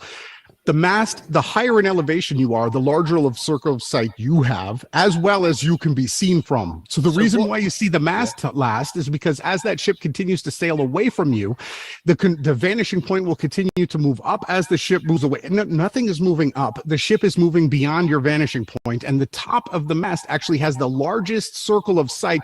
Therefore, it is seen for the largest amount of viewable time. So what's actually and all you would have to do, one more point, all you would have to do is rise in elevation, and what you would see is completely flatness from our perspective to the boat and further beyond. You can never zoom anything beyond your vanishing point ever. You guys can write this down, jot this into your mind. You cannot zoom something in once it's gone beyond your vanishing point. And I hope Brenda asked a follow-up question. She said, why can we see the wall that's behind the model? Because the wall is beyond the vanishing point. We can see like the rubber stuff that you're talking about, the rubber part of the bottom. Rubber. It's just all nonsense. The mast is the highest part. You see the mast last. It has the largest circle of sight. Here's the diagram that Jason has on. It's explaining it. Yeah, but you're skipping past, not letting us respond, Ronnie. Go ahead. Question about the mall. The mall, we could see the wall and the rubber goo on the bottom of the wall behind the model, right? But that's behind the vanishing point, right? Are you trying to state that you think that the mall is being curved up like a Lord Stephen Christ concave mall? Well, you said we can't see her feet because there is some distortion that happens at the horizon. Have you ever watched a car drive away into a sunset? You can see distortion everywhere. Yeah, what I just showed you her feet were truncated upwards due to the vanishing point. You said we could not see things past the vanishing point, but the wall is behind the model. Look, Jason raised his camera in elevation, and now on the left side, what you can see is her feet in full view and the floor being completely flat, not concaved up like your nonsense you just tried to spin it, and not curving down. Ronnie, because of the vanishing point of the camera. No, because the camera is the same camera. She stood, I presume, the same when he distance. raised the camera in elevation, you have a Ronnie, larger circle of sight. You're not understanding what I'm saying. Angle so that the light is no, it's not a different angle. He raised an elevation. He live streamed. Am I wasting my time here? I mean, I do want to talk to you guys, but you have to let us respond as well. I mean, those two images, I presume she stood the same distance away. The only thing you've changed, and assume you haven't moved the camera nearer, is you've changed the angle. Therefore, the rays of light from her shoes traveling towards you are following a different path. They're not being bounced and reflected around. And with my image, which I showed you, the ship, that was crystal clear. Two things. One, a flat Earth won't have a crystal clear horizon edge. And secondly, that's what is stopping you physically seeing the hull of that boat. If I lifted myself up, I just explained if I lifted myself up 50 feet, I'm still looking the same distance virtually. No, your distance to your vanishing point gets much larger, and there is a slight drop in the angle to the relative vanishing point that becomes, I explained, the higher in elevation you rise, the larger your circle of sight. It's all in this video if you want to see it. One question real quick. Why is she so much bigger in the right one than the left one? Due to the angle of perspective, but we're explaining to you. Do you think that somehow debunks that her feet are gone, and when he raises an elevation, you can see her feet because you've enlarged your circle of sight? It could just be the cameras. You think that the waves? Okay, if you guys want to sit on that as your debunk, because it's wavy, you're totally missing the actual evidence, and that's fine. We knew that you were going to be a reality denier. We knew the wall is further away than she is. The wall can I is explain? behind the circular perspective. Can anybody hear me? Perspective, but we can still see the wall. Yeah, can go ahead, anybody hear Jason, me? explain it. We hear you. Yeah, Jay. I'm the one that made the video, right? Yeah, let's listen to you. Oh, thank you. I finally got to talk. So the camera is up on a tripod for the picture that's on the left. And this was from the footage, the position that she was standing in, the look that she had with that image on the wall right there. I loved that shot.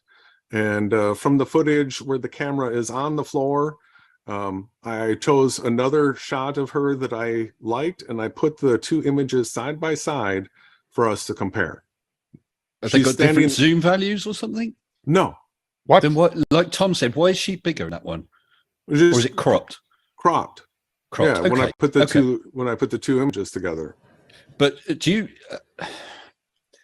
So in the left portion, the camera's on top of your tripod. Let's say, I don't know, 3.5, 4 foot high. So you have a certain angle between your camera, and the floor. There's an angle to her feet, isn't there?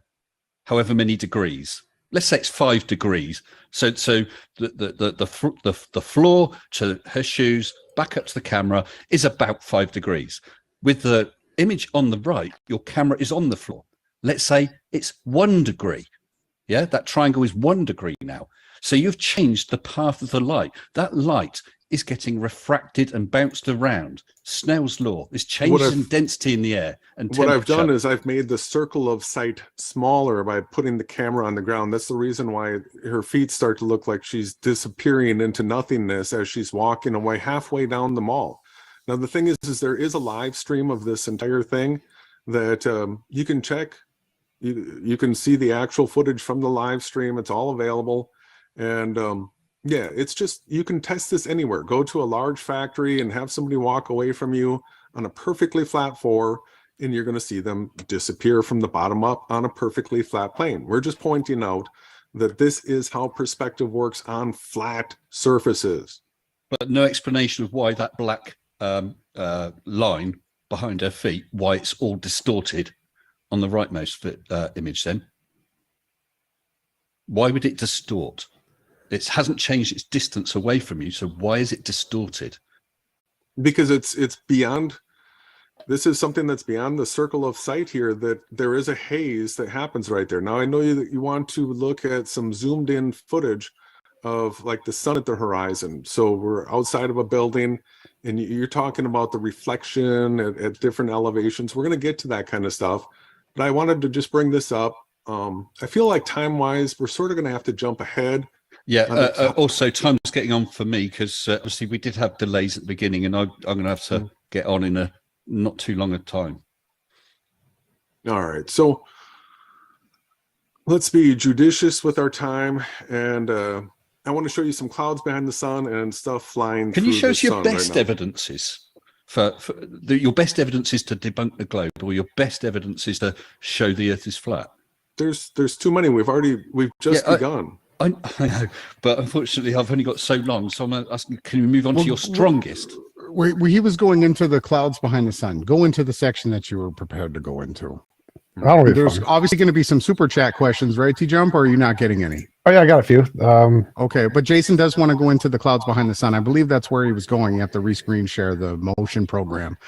Our best proofs of the Earth being flat is the sea level itself. We've been showing you throughout the whole podcast how perspective works, how the different rotations and motions do debunk the heliocentric model. But we're not here to prove to you that the Earth is flat. We're here to show you that your heliocentric model, including the sky and everything else that you witness, is very wrong. And you were sold a lie by Kabbalistic mystics who didn't believe in what you think you believe in. They did it so that you could become I don't know if both of you, if Mr. Sensible is an What's the argument?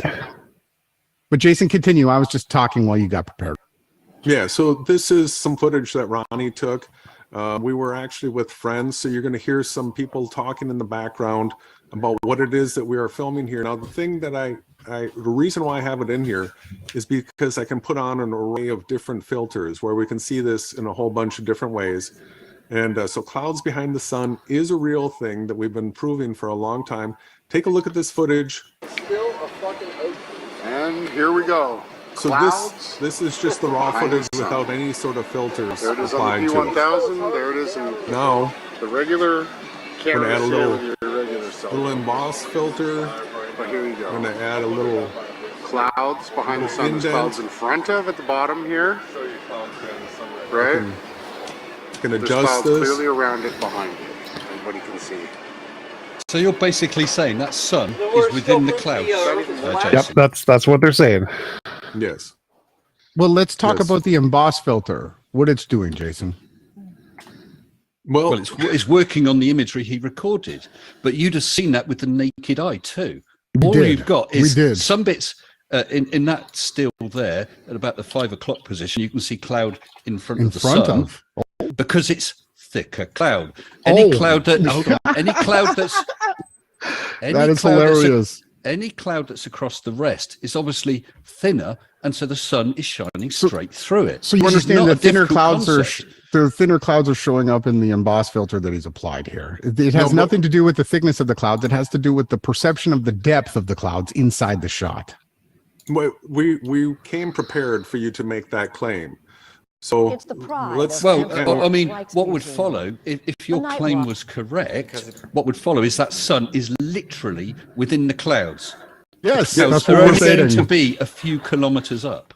A couple miles. No. Yeah, that's A couple. So your sun is within a couple miles of the surface of the Earth. In which case, how can you see it across half of the Earth at the same time? This is ridiculous. well, you No, live in we- a virtual reality, and the way that it works is depending on your latitude and longitude, you'll have the sun in a certain angle at a certain time every day. Right, so here's another piece of Wait. evidence. So I just want to jump in here. So if I take a bunch of pieces of tape and I put one piece of tape, one layer of tape over the entire, let's say Again, we're plane- looking at observations, T-Jump, and you're bringing Ronnie, up shush, nonsensical shush, thought shush, experiments shush. again. Get someone else to turn shush. We're not So if I getting take anything. tape and put it over like a piece of glass, and I hold it up to the sun, and then to put another piece of tape somewhere in the middle. That one piece of tape will be darker. Like it'll seem like the sun's coming through all of the top pieces of tape because they're light, the same consistency. But the bottom piece of tape that has two layers, it'll be darker, and so it'll seem as if the sun is behind the first one but in front of the second one because of the consistency of the brightness. But the more layers of tape you add, the darker it will be, even though the sun is still behind all of the pieces of tape. So I can generate that exact same image with tape on No, a you piece of can't. glass. Continue, Jason. That's just nonsensical no, reality. You're just talking You can nonsense. do Go ahead. this. You can do this. If I could only speak. All right, so I came prepared for you guys to say that it was the brightness of the sun. Yeah. So- Okay. We're going to take a look at some of this footage here now. I can show it to you, original style like this first. This is the way you'll see it on YouTube. So notice this. And here we go. I got to turn off the audio in this other clip now. Yeah, but Jason, we're not denying what it looks like. No, that we're- image, that's That's still there. great. Yeah, that's That's what great. it looks like. It's an optical illusion. No, you're going to tell me that my because- observations are illusions, and you want me to go to his tape over your phone. Oh, sorry, it was experiment your in it was your nonsense over film. reality. Sorry, it's your film, Ronnie. Yeah. This one here is from Flatter Photography. Mine was Oh, the okay. original. But what we Okay. want you to pay attention to is how the sun is literally slicing this cloud here. Show them how it comes out the other side of the sun. Yeah. Slicing So did you? the Let's look at it. Let's yes. look at Did it. you see it at the A beginning? little bit. All right. Watch this cloud here. The little tiny cloud that's not being obscured by the brightness of the sun. Yeah. The darker ones are definitely staying in front of. Watch how it splits like that. Jason's got. All right. This is just without filters on it. We can add filters after this. Don't I need just wanted you to filters, be. we're fine I with just, that. I What's just the want you to problem become here? familiar with it. Watch how the backside comes out from behind there. You can go back a frame. You can see how it was split in half. No. So if you have a really bright light and you shine it over something, they'll think. So why is it not blowing out the rest of the clouds? Shush, Ronnie.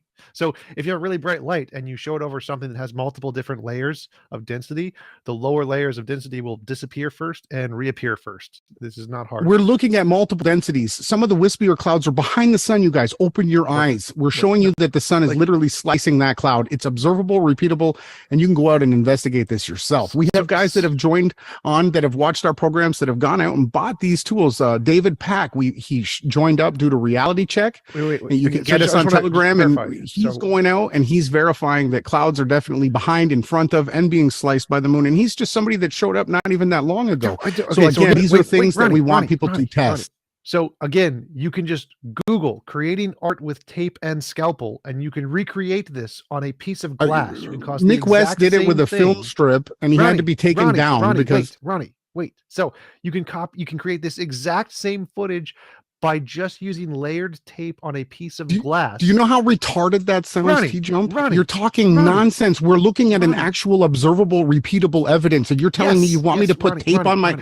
You are sounding retarded, bro. I'm just going to be quiet. Go ahead. So if you can create this same phenomenon on a single plane of glass, which you know the sun is behind all of the glass, so it can't be behind the tape on You the can't glass. You can go prove ahead that and do this it is and very send me the easy to video, and we'll replicate. come on stream and we'll look at your nonsense putting tape on glasses. We're looking at actual evidence. Like we said, we're going to show you Oh my real God. evidence. Oh my God. Let's see if you can do this with tape here. Sure. All right. So now we're going to show something flying through the sun. flying let's through the sun. Go on then. Yes. I'd like to see this. Let's go. So here, yes, finally. I gotta check a couple filters here. Turn off all the filters. Yes, I'm going to. I gotta move my camera so I can see where. But just while he's fiddling with that, Ronnie, this business of the clouds is only two. It's not business. Hold up, please do me the courtesy, please. There's only two possibilities. Either it's an optical illusion, as Tom and myself are saying, or that sun really is amongst the clouds. Those are the only two possibilities, aren't they? Yes. Yes. You got In it. which case, if you're talking about the sun only being a few thousand feet high, right, then just geometrically, it cannot be dawn on one side of the earth, midday. Well, the scriptures somewhere say, else, so and the sun sets, yes. so too he rises, and he You're gonna have rests not throughout his circuit. And yes, everybody, I explained to you, I'll say it again, I'll get back to you, Jason.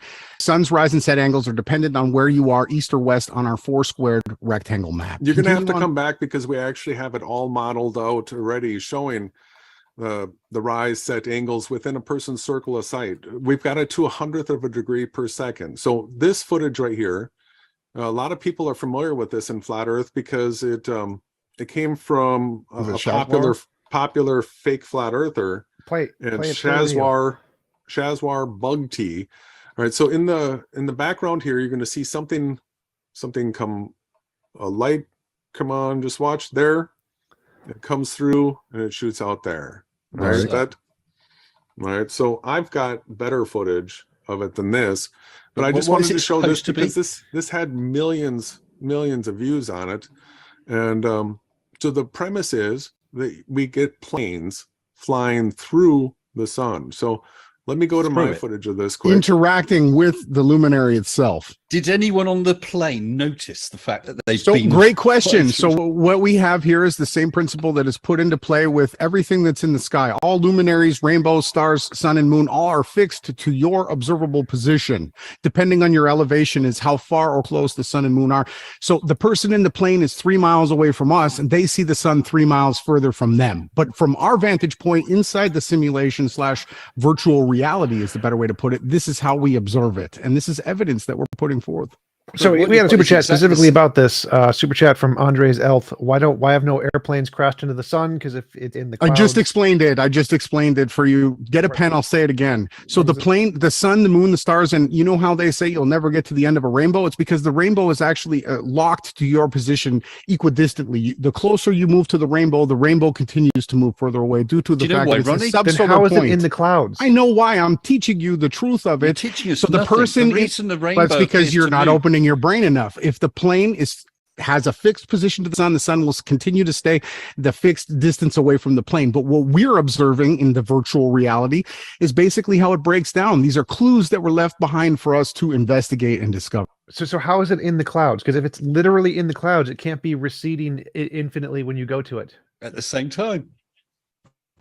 All I just right. explained it. Can you guys? No, Magic. Can you guys see? Computer? Is anybody matrix? listening? Anybody listening?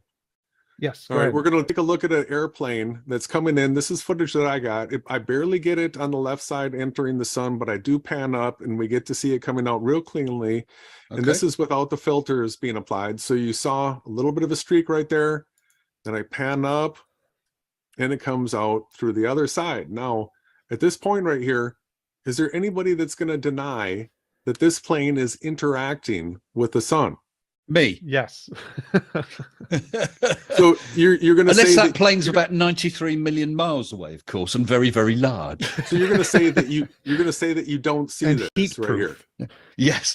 No, what you can see is you can see the light reflecting on off the exhaust or contrail that the plane's leaving behind. The reason you couldn't see the plane when it was right in front of the sun is there's a bloody great light behind it, blinding you. No, we're gonna prove you wrong right now. So we're like gonna back it up. if I take a mirror or a sheet and I It's- put it above the sun, retrospective, the sun will reflect off the mirror sheet and hit my eye and it'll appear brighter because more of the light is hitting the sheet and Well, reflecting I back. mean, So like, what does that the even exhaust mean, of the plane TJump? What are acts you? like a I don't mirror. understand. It's not reality again. You're asking me to imagine some crazy thought. Please explain to me what you're trying to say. The plane literally comes out through the disk of the sun. The other one did too. Do flashlights reflect off of clouds? Can you point a I flashlight? don't at a think cloud so. I don't and see think the we color? could reflect. I don't know. I don't think so. Do I you, don't do know. you see the flashlight hitting the cloud? Like, do you see the light that hits the cloud? I don't have a flashlight that can light up clouds. Jaronism might have that one. Oh my God! Like, really? The Really? one he You used to prove the curvature of the Earth, right? It was a can't- it's flashlight pretty experiment. easy to understand. But we are kiddo. showing Like, you guys things to really kiddo, check out your kiddo, reality. kiddo. Don't Like, you? You can point a flashlight at a cloud and it lights up, right? It illuminates the cloud. Light reflects off I mean, of you the think you cloud. bounced a photon off the moon, so I don't know. Do you have any evidence or data to back up that claim that you made with your debate with Jason that you bounced a photon off the moon and you received a signal back? Bounced a photon off the moon. You mean a Yeah, radio you wave? said in your debate that you bounced a photon off the moon. You mean Correct or radio, incorrect? Radio waves, like a photon. Okay, yes, so it was a anybody radio can wave. bounce Okay. photons off the moon. Put a laser at it. You bounce a photon So off the moon. it was a radio wave, right? Radio waves aren't photons. I don't think. I mean, Or do they? you Yes, have they are. data Yes, or they are. They're backup waves of science? light, Because yeah. most people will use that claim because they've seen it on Mythbusters. And I What? just wanted to see if you actually had the Mythbusters? data to back up how long it took for your, because if you actually had that data, it would probably give us a more local, real understanding of how far the moon actually is. Yes, So- that was the point of the test. You can bounce ham radios off the moon. Yes, anybody can do that. You can do that. But You'll how buy come one. you can bounce signals off of the stratosphere without, how's it getting through those Lorentz type bounce systems and not coming back to you off of just bouncing By off of using the a longer atmosphere? wavelength? Because if you have longer wavelengths, they don't bounce off the stratosphere. Okay, you answered my question. That's all I wanted to know. Okay. All right, so here you can clearly see when something flies in front of the sun, right? It's very obvious. Now, this is somebody else's footage, and Is He this gets a- David Pack? yeah, it gets a whole bunch Shout of, he must be near the airport. Here's one coming in right Great here, shots. and boom, you see the interaction. There was frozen. two. It's It's- frozen. Yeah, I see. I'm it frozen. seeing a still, Jason. Maybe unscreen share and rescreen share because this is some great stuff. David Pack is new. We found him again on Reality Check Telegram. The link is in our chat. He showed up. He's got this great vantage point. Go ahead, Jason. Now we can see it. All right, so he's near an airport. Obviously, he's got a bunch of planes flying through. One just went in here. Another one's going to come in right here. This one came out. This one came out. We're not done yet. Now we're just Same seeing thing. it's hard to tell. We're seeing a Nikon P1000 Sunset Dallas, Texas link. Okay, Same there. thing. We've seen it go into the sun there. I saw that. Right. No. It's the same thing. It's going to come out the right side. It's gone. For some reason, it's blurry. This is right from his own channel, Jason. Why is it blurry? But he's got But some great footage. This is not difficult. If you're stood or someone stands in front of a car headlight at night and it's on full beam, you're not really going to see anything, are you? It's just blinding. But he's showing planes going in front of the sun and planes coming out from behind Yes, it. we can reproduce right? this with car lights. That's what he's saying. If you stand in No, front you of can't walk in front repro- of a car light, you'll get the I same mean- phenomenon. There You we can go. clearly see before the plane is even at the look at this. You can clearly see it interacting right here, and then it'll So you're fly saying that through. plane's going behind the sun? Well, or through it. Look at Well, if it was behind it, suddenly for them traveling whichever direction, the sun's on the wrong side of the aircraft. Do you not think they'd notice that as well? the sun is always projected at its azimuth and altitude and based on elevation. So the people inside this airplane would see the sun at the same heading, right, at the correct elevation, but out at their horizon. So I'm you're not saying really that sure what we that see means. the sun in front of the plane, but the plane sees the sun behind the plane, and because of magic. No, No, not because no, of we didn't say magic. magic. That's But if you want to talk so about you magic, okay? Was that let's talk about the green flash. You guys know about the green flash? Mr. Sensible has to know? Yeah, it's only to do with the way lights bend in the last few seconds. Lights of it. bending. Of course, If you light get a fish bends. tank and you put sugar in it and you shoot a laser, Yeah, at it, yeah, it's yeah. big. From That's one thing you can do. Pirates of the Caribbean, where there's the ship at the end, the green flash that we're talking about. Yeah, there's watch the bottom of Jump the sun. knows So too. this is what we can actually achieve with our best optics right now. So the Go on, the P1000 has 125x zoom. That's a Can I just 3000. pause you for 1 second, Jason. Not to argue your point, but I'd just like to point out the P1000 is not the ultimate in cameras or zoom. No. Not at all. No, it's the flat earther's camera choice, but that's about it. But carry on. But it's a good choice because it actually has more zoom capability than most amateur telescopes, right? And it's a tiny, really not, tiny CCD. Yes, and the bigger the telescope diameter, the better the aperture, the better the low light. I understand all that, but as far as zoom is concerned, this gives us, the poor man, the ability to get in to the horizon and see what's taking place there. And you can actually see it looks like some sort of energy merge right here. All sunrises and sunsets. Just wait. So why is the green flash not just like what's it, rainbow, which is a refraction of light? How is this not a problem? All right, and so once again, the sun is not so strong that we can easily easily see things in front of it, right? If you pause there a second, Jason, yeah, that's right. The sun doesn't appear so strong. It hasn't changed its brightness. It's just shining through an awful lot more atmosphere because it's just skimming over the top of the ball. What? I don't see any atmosphere there. What are you talking about? You're imagining things. Don't see any again. Atmosphere. No, I see clearly. I see the hull. I see the clouds are sunshade. I see the clouds are atmosphere. But it's traveling through more of it. Okay. If we see Alaska from Russia, go ahead. You're going to see on the zoom out the entire perspective. So the camera's auto exposure is what gives us this high contrast scene like this. But let's let this come on down and take a look at. This is a real sunset. It's not a David Weiss shrinking sun. Yeah, where's the reflection now? Where's the reflection? Where's your reflection now? Oh, where's the rest of the sun suddenly gone? Where do you think it's gone, Mr. Sensible? Well, the sun hasn't gone anywhere. What's happened is the Earth is in effect rotating away. Rotating away? So we're falling backwards away from the sun? You're not falling backwards. That's what you just stated. Just wait. Backwards. Just wait. Just wait. Just wait. There it is. Yeah. So where did the sun? Where's the sun going here? Where's it going? Why don't we see the sun curving around the backside of the Earth as you just stated? That we're falling backwards, staring west. We're falling. The sun going behind the.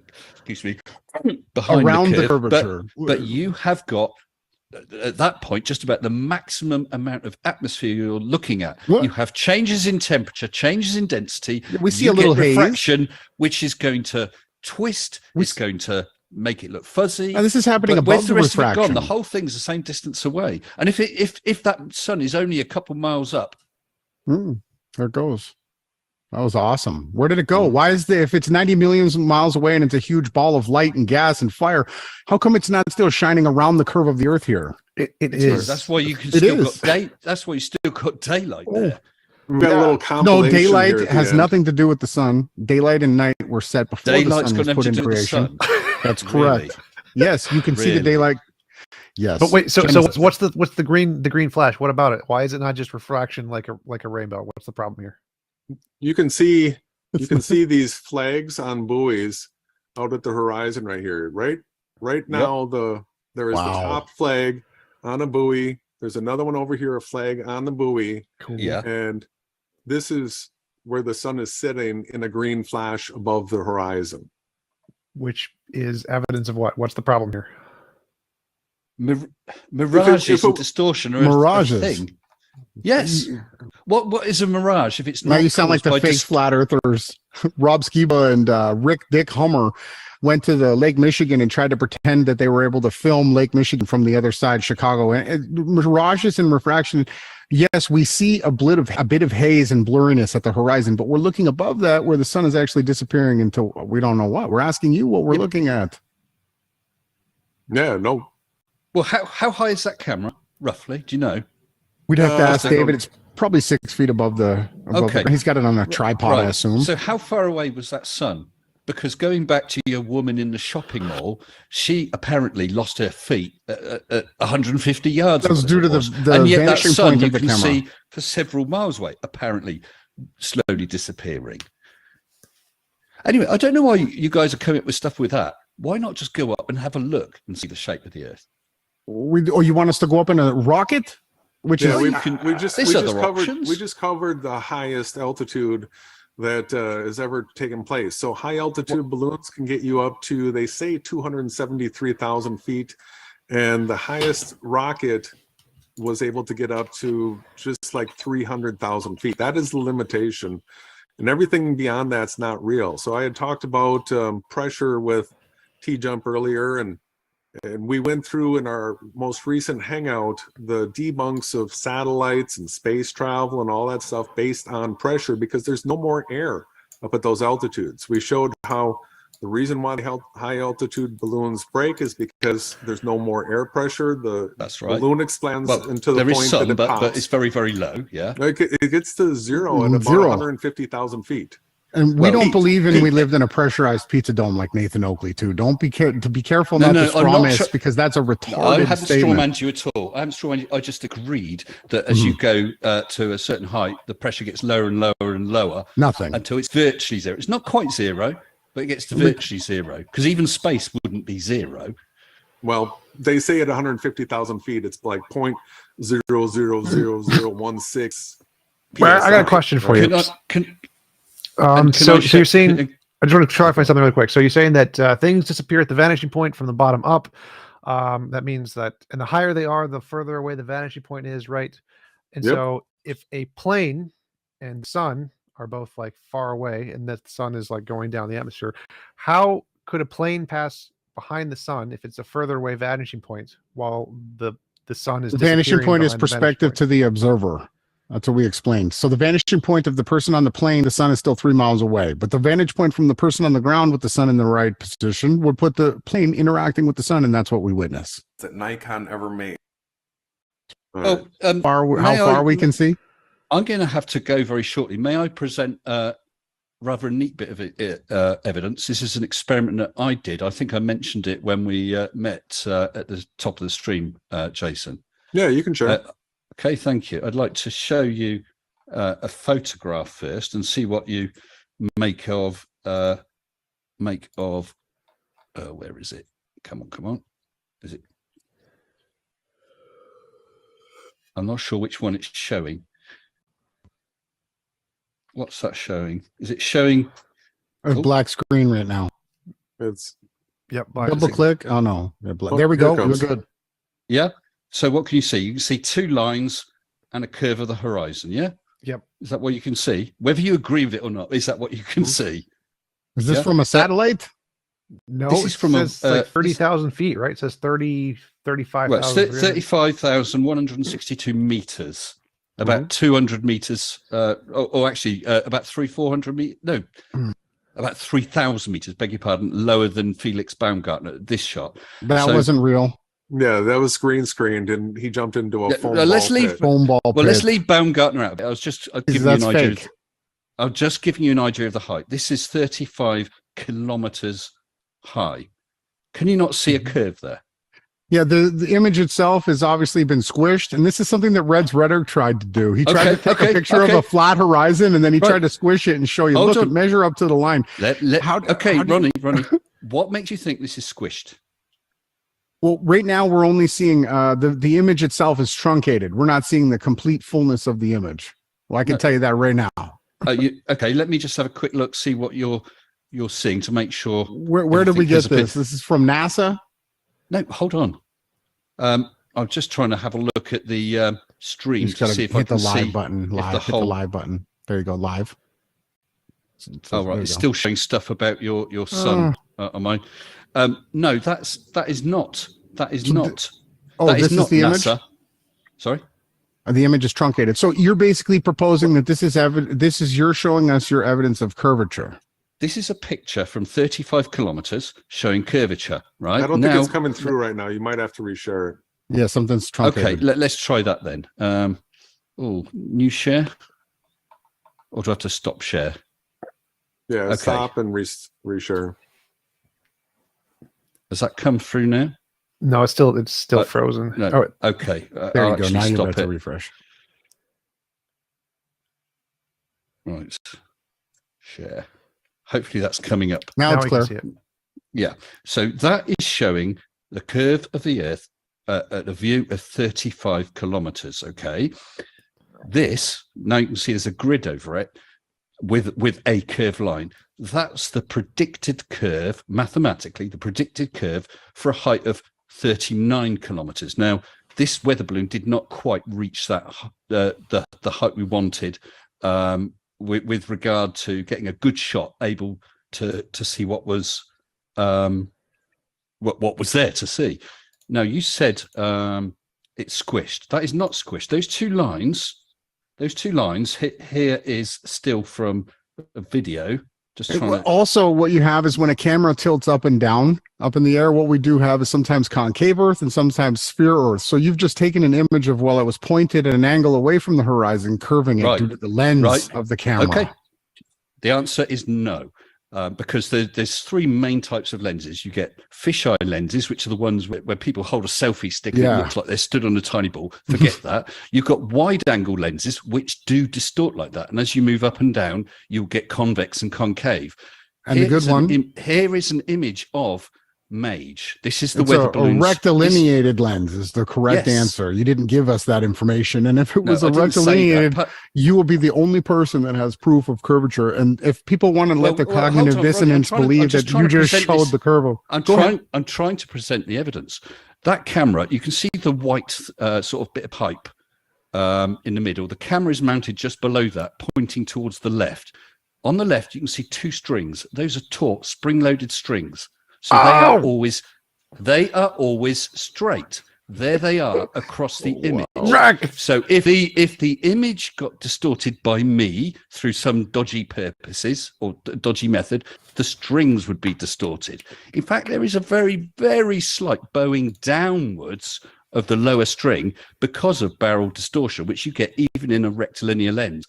But the curve is going the other way. You don't get the convex or concave distortion across the middle of the lens. You've thought it all with that graphic, huh? Jason, what do you think of this curvature Earth evidence? Is this repeatable, verifiable? Can I go out and test this myself, Mr. Sensible? And our audience, we've shared in the beginning of this that my premise was that you can go out and test everything that Jason can say. There is me. You're telling me. Okay, there is me launching it. If my video kicks in, it's for some reason it's buffering a bit. But there is me. So you conducted this experiment yourself. Do you have a verified other show me somebody else that is not connected to you with the same clip and the same experiment. Right? Let's see more. Yeah, I'm sorry, I don't know. But your balloon went 35 kilometers up, and you're touting this as proof of curvature of the Earth's rotundity. Well, because of these two tightening strings that you have here. Hold on, look. Here are the three cameras. There's an upward-facing balloon camera, which is wide camera. There's a rear-facing wide camera, so you can see that gets distorted left, right, and center. But on the main screen, that's the rectilinear lens with two spring-loaded strings. And in fact, we were talking about the balloon bursting. Have a look at this. This is a thing of beauty. That is the nice hydrogen balloon as it's bursting, and it bursts at the speed of sound. So yeah, I sent that up. I took that imagery. Yeah, we just covered this topic, and yeah, great job. So it doesn't quite match the video that we saw. The thing that doesn't match the video. What camera were you using? For the rectilineated. Yeah, it was a non-distorting camera. I can't remember the name off the top of my head, but on my channel is the MAGE video. All the cameras are listed. Okay. Yeah, so what do you say is the natural view of a human? How many millimeter equivalent would you say? I don't quite know what you mean by that. But look, if you were it is. Nice. Here it is. And I've definitely got buffering here. I'm getting internet problems. Can you still hear me? Yep, we can hear you. Okay, my picture's frozen. But there's the two spring-loaded strings. There's the camera mounting was looking through it. So if that horizon is a curve in between there, if I had got that curve by distorting it, then these strings would have been distorted as well. You know how They're easy not. you can crop in, chroma key in 2 lines across the screen? He hacked it. Like, He you know how hacked the easy it is? picture. I could show you the So- ISS transiting Yeah, the but then sun and the moon and the stars, you and you have would got- have no idea I could put the 2 strings there. You know how No. nonsensical. The no Okay, argument. but That's hey, just at least you denial. did the That's balloon just thing, and how were you able to track it? I find it amazing. What I've done, anything I've ever Yeah. shot up into the sky, I lost. You know, did you have a Yeah. tracker? But Yeah, anyways, we Jason, had do you have more? Let me tell you, we had 2 GPS trackers. They broadcast their location. High altitude balloon enthusiasts around the country track it, upload to a central server. We download, so we got the current location. It traveled one direction for so many miles, back another direction for so many miles. It landed about 40 miles from the start point. Okay, the flight time was about 2 3/4 hours. Now, when we were at ground level, the only tracking station that could pick it up was us. When we were at the maximum height, it could be tracked from 400 miles away. We were seeing further and further around the curve, something called the radio horizon. I think it's great that you did the experiment. I find it fishy that you don't remember the camera, but you remember that the tinsel Oh, I can find strength out of for the. you, right? I can find But out continue. for you right Jason now. wants to go on to. Let's go on to the sun's locality again. I bet you do. And you did Let's say, get on. Let's move on. You think that picture of somehow proves that the Earth is a curve, and I find that Yes. hilarious. So Yes, it does. It I mean, was it there is a in literal front of your camera. eyes. I filmed it with a video camera. You know, Yeah. a little. It wasn't a GoPro, or it might be a GoPro, but it was one that did not have the wide-angle lens. Otherwise, Okay. the strings would have been distorted. They weren't. You can't have it both ways. Either the lens. yeah, is you know what I causing said the to your audience? distortion- If they want to allow cognitive dissonance to allow them to believe they live on a sphere because of that one image that you just showed us, go ahead. Let's move on. Jason's No, got I've more. got a full video, including a launch to landing, and I even leave the film running for about 30 minutes while it's upside down in a field until I pick it up. So you can see me let go of it. You can see it go up. You can see it seeing across 400 miles. You can see it come down. You see it land, and me walk up and pick it up. That's an uncut video footage. You can deny what you NASA does a see. great job too of it. Jason's got some really interesting stuff. That you Unfortunately, I'm gotta not look at. connected to NASA. That's great. I think I just want to bring up that was a really great point where he brought up the video. Ronnie said it was distorted, and then Mr. Sensible showed that there were literally 2 physical strings in front of the camera. So if it was distorted, the strings would have been distorted. Disproving. All you Ron's have to do argument is definitively chroma key that out it the was not strings and distorted. paste them back on top of the image. But I he could do did it say in it was- seconds. If you watch the actual video, Ronnie, you can see the strings. You can see as the thing turns around because it's dangling I from the understand. balloon. You can see the shadows pass along the strings. So in that it's real. in that very short distance, we were able to see that the bottom string did have a curve to it. You called it barrel distortion. So Yeah, that right there is going to be amplified at a larger distance. If we're Yes, seeing but that much, opposite if we're seeing that direction. much, it's the opposite direction. Thank you, Tom. It's the opposite Which happens direction. depending on Do you the not angle get of the that? balloon. Why don't you have, do you have full video footage of that happening constantly, that same sphere? Or did you just take a screenshot? But we need to move on to something more Yes, he has the interesting full than that. video. The full video is available. Yes, a 2.5 And hour we'll uncut- look at it, and if people want to take their cognitive dissonance and believe that they live on a sphere because of your experiment, but- go right ahead. Ronnie, but Ronnie, the being rest wrong of our about something presentation has is debunked okay. everything. Holding an opinion or having an idea of how something is okay, but just saying nuh-uh in the face of evidence is not okay. Your evidence is very circumstantial. We're going to continue on to more actual, repeatable, observable things that we can all do. I don't need to have a That's Vatican repeatable, telescope. observable. Or It you was don't even caught by remember what 3 kind of cameras camera. You're admitting from that there was beginning to end, distortion in the and image. nobody has been able to debunk it. Debunk all right, so what? here, Your picture here we of have purpose? some footage of a sun in a scene with what some people call chemtrails, right? then Jason, we have- just and then we sorry, have the just before you shadows get into behind. no, not to argue what you're talking about. Just let you know, after this one, I'm going to have to go. Okay, All right. All right. and I would like to carry this on some other time. And I'll 'cause I've make sure to enjoyed it. watch the rest of your video. Yeah, okay. So just to let you know then, Ronnie, I've got 2 channels, Mr. Baldy Sensible Cats and Mr. Sensible Live. That video is on both. It's called Mage, What Shape is the Earth? Your Mage. teammate, Conspiracy Cats, donated his channel to you? Is that why it's called He Cats? did actually, yes. Wow, that's great. I can't believe I knew that. Moving on. All right, so here we have a scene with the sun, and we have these chemtrail-y looking things, and then a shadow on the clouds behind that. So this is footage where it pans around. So this shadow, the shadows always point to the location of the light source, right? Sure. Yes. Yeah, that's an that isn't. I'll give you that. That's a more interesting picture than the airplanes flying through the sun or airplanes in clouds. That's more interesting. Well, there's so many different ways that we can actually show and prove this, but it's hard when there's all these opposing opinions and we don't get the opportunity to actually go through all the evidence and analyze it. But so what we're doing right now is just showing the things that show the locality of the sun. Right? In this case, we know. Here's one example of it. I'll show you another example. It's all over the place. Where the shadows are locating the sun in a person's circle of sight, where the shadows are being cast up on the bottom of clouds. Yep. We see this all over the place. And where's the sun? Look, it's near. The sun is just about to drop below the horizon. So yeah, the shadows cast upwards. The wrong way. Let's go back. It's not here. wrong. Why is that wrong? You're showing because the shadows being cast backwards from this X right here from the sun. The shadows being cast backwards on the wall, making the sun local in the circle of sight right here. If the sun was 90 million miles away, you could never have the shadow on that side of the chemtrail. Yes, you could. No. You say that. They're called contrail shadows. Like there's a name for this. What you guys this. need to do is you need to go to your local hardware store and see if they stock any Ds, because you're going to need 3 of them. I don't know. Explain to us. Tell us the 3Ds. I know you want to. Yeah, 3-dimensional. You're finding it difficult to envisage things in 3D. That's why you have such a problem with the whole 3D. I am a builder that uses 3D modeling to sell my work. I 3D model all of it.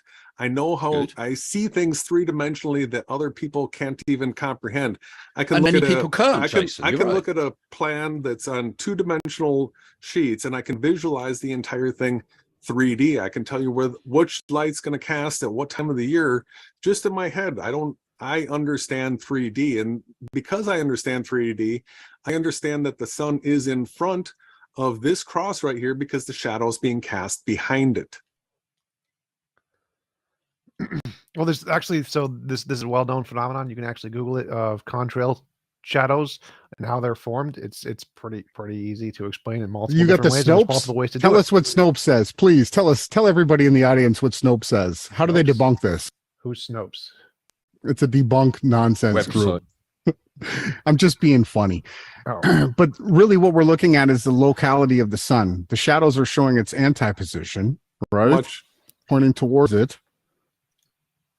So one shadows reflect, or light reflects off of clouds, remember? So you can actually create a shadow by having the light reflect off of the cloud, hit the chemtrail thingy, chemtrail, and then hit the shadow is above the cloud, though. The sun must be below this. And if the sun was 90 million miles away, it would never be below this plane, ever. No. So it's there's a plane, cloud is here, plane is here, chemtrail is here, chemtrail. And where's your sun in your heliocentric model? 90 million miles away. More clouds here.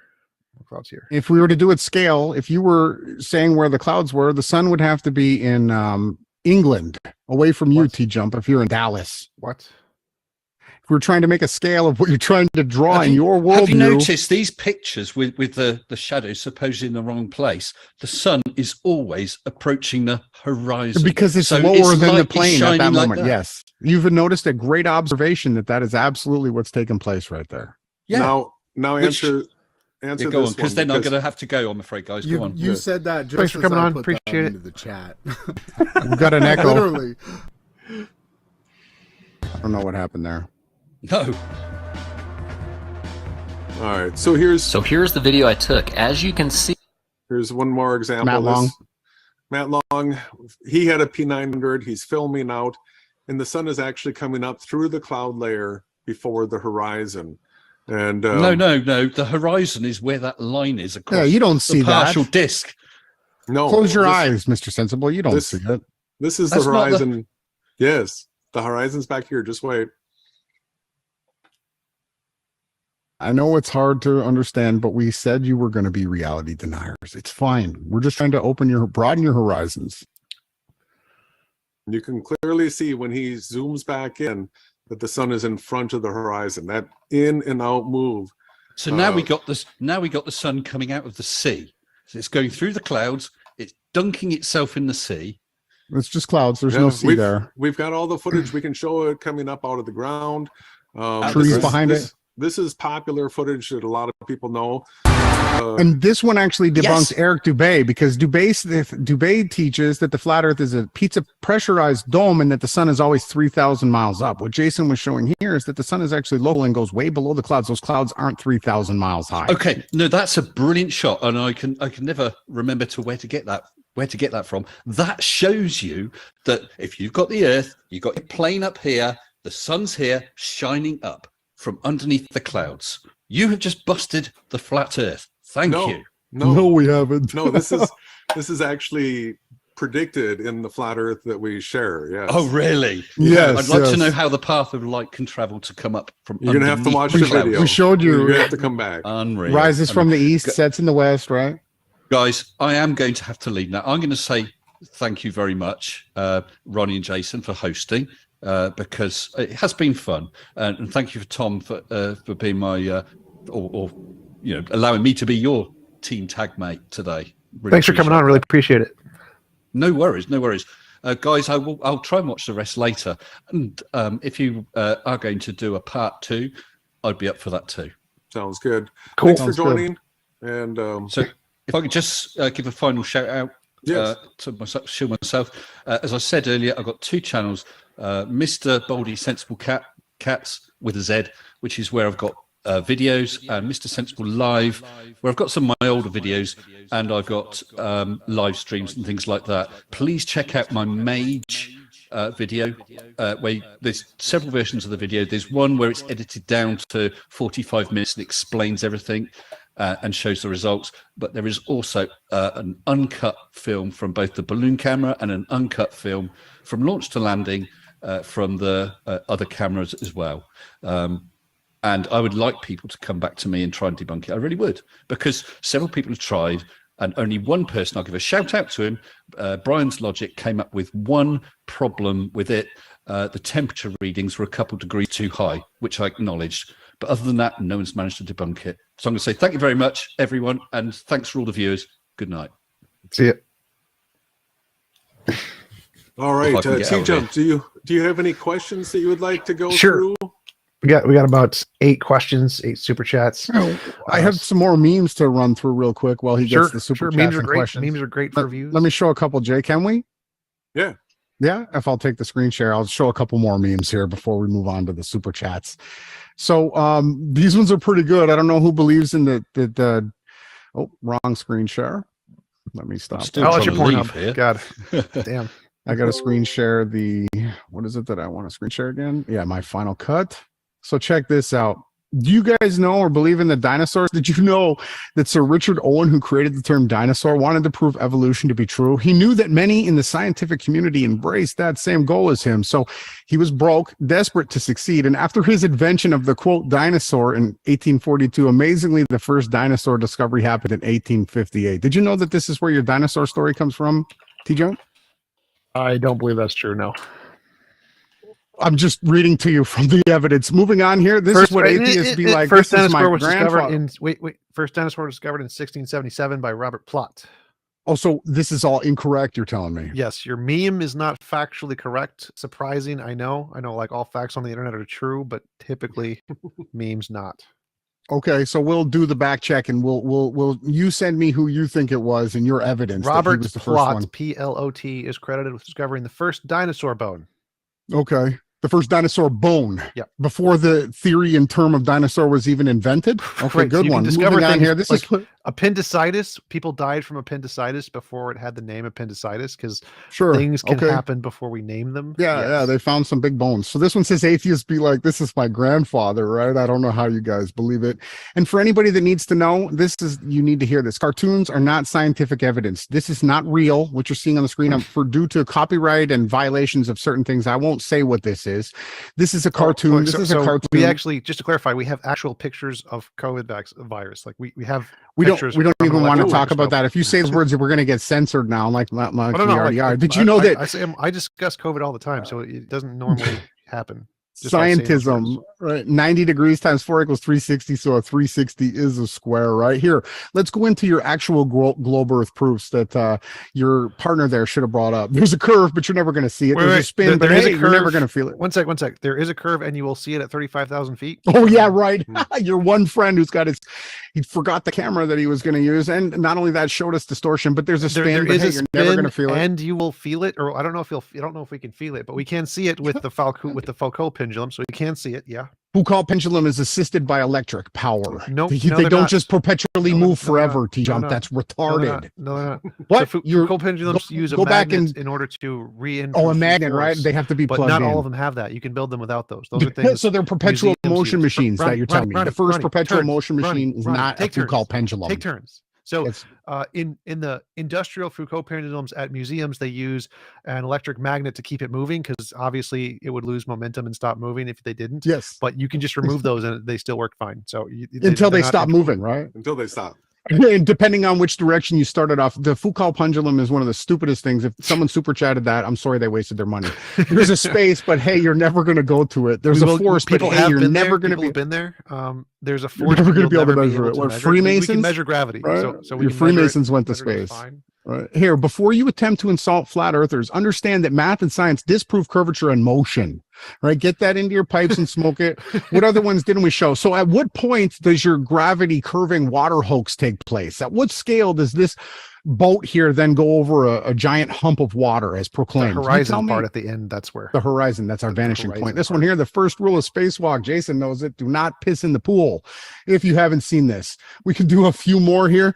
Check this out. You realize you can piss in the audience. spacesuits just fine. Like those are A-okay. Like they do that. Here, for your audience who might never seen this. So the claim is that you live on a heliocentric spinning Earth, and the reason why that was born was because a Kabbalistic mystic person infiltrated into the Jesuitical order, and they brought forth this idea to worship the creation. So all heliocentrists that believe they're atheists are actually studying under the highest level of mystical Kabbalism that was ever created. The psyop of the claim is that we live on a. You do realize that religious people can get things right occasionally, right? That's a thing. Like Hindus predicted the age of the Earth. 4.3 billion if years. they say anything more than 6,000, they're wrong. They're wrong, right? So you can believe things religious people said without actually believing the religion, because like Newton was Christian. He got Newton was a Python. Newton is a a great person that you bring up. He was the one who invented this. He invented the Society of Jesus. He invented the name Jesuits, and he was a raging faggot Pythagorean Kabbalist who hated women and forged gold.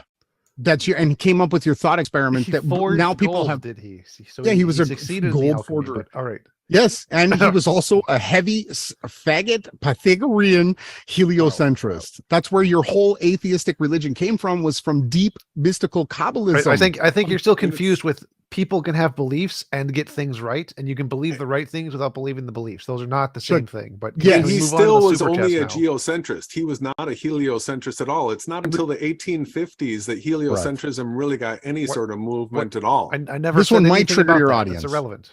This one here, all these things here, we got the periscope, lighthouse, gyroscope, sundial. I have to go pretty soon too, so we got to move to the super chats. None of these things can work on a globe. I'll stop sharing. Let's go to the super chats. All right. Super Squid Hunk asks, how do they dispute the LIGO experiments proving the existence of gravitational waves? The LIGO one where they faked the experiment and ran a test on their whole entire company that you can go and read. They faked the actual data to run a test. Is that what you're using? Whoever super chatted that, get your money back. Yeah, so it's not faked. There's two of them. Yeah, they actually psyoped their own employees. They came out and told the whole thing in LIGO. We've studied it all. Next question. So I believe the refutation is nah. The nah refutation is the correct one. I'll let Jason talk. Defont asked, if water can't curve, what's a meniscus? A meniscus? What does that have to do with the curving of water? That has to do with densities and types of skins that are taking place. No, meniscus is the thin layer that wraps up around the edges. So it takes water at scale. Anytime you're dealing with a super fine amount, you can actually get a capillary action that will take water back uphill, right? So that meniscus right there is a thin film. You can actually get rid of it by by adjusting its alkalinity, I believe. So You know what? It's like we ask for the real proof that Why are we 321 going back to million the cubic super miles of chats? water curves around a giant sphere, and you're going to come at me with a meniscus. You're going to show me this and say that we live on a giant sphere. Do you know how retarded that is, TJump? You're retarded. Whoever super chatted you, explain to me the 320 million cubic miles of water curving on a giant spinning ball, and you're going to show me a raindrop. What? Next question. Raindrop. What? That's not What? Move on, bro. We got time. You only have so much time. Let's get. Where's the more super chats? Gravity is why the water goes around. Gravity. Yes. Okay. Yep. but all the butterflies and helium balloons, Butterflies. totally. Yes. They're not affected by the 320 million cubic miles of water that's held down by gravity, but a firefly can just simply float up into the air. The So water can be water can be clung to a ball like this, but the butterflies can float around. Yeah, so if you and- shaped water in the shape of like a wing, and you could make it fly, sure. Moving on, do you know how heavy water is? What's the net? Do we got more super chats? Heavy water, as in like the kind that's radioactive, it's still water. But yeah, Water No, is super 8 heavy pounds to per carry in a gallon. pail, bro. Do you work? Do you build things? Have you ever carried a pail of water? planes It's are heavy, heavier bro. than water is. Planes can fly. Planes deal with lift and propulsion systems to So fly. if you shaped And- water in the shape of a plane, it could fly. Yes. It floats in What? clouds right now, right? Yeah, right, Trillion- Jason. trillion- Stop right trillions now. of pounds floating water. Stop it. Clouds are also water. With yes, dust that's true. particles accumulating into the middle Why of does the the atmosphere. vanishing point only exist on the horizon? Why does it not exist in the sky when planes fly away from you? We showed the vanishing point from a woman walking down a hallway in a mall, so it's not in the sky. Why is it only No. at the horizon? Why is there never one above things above you, like birds or planes?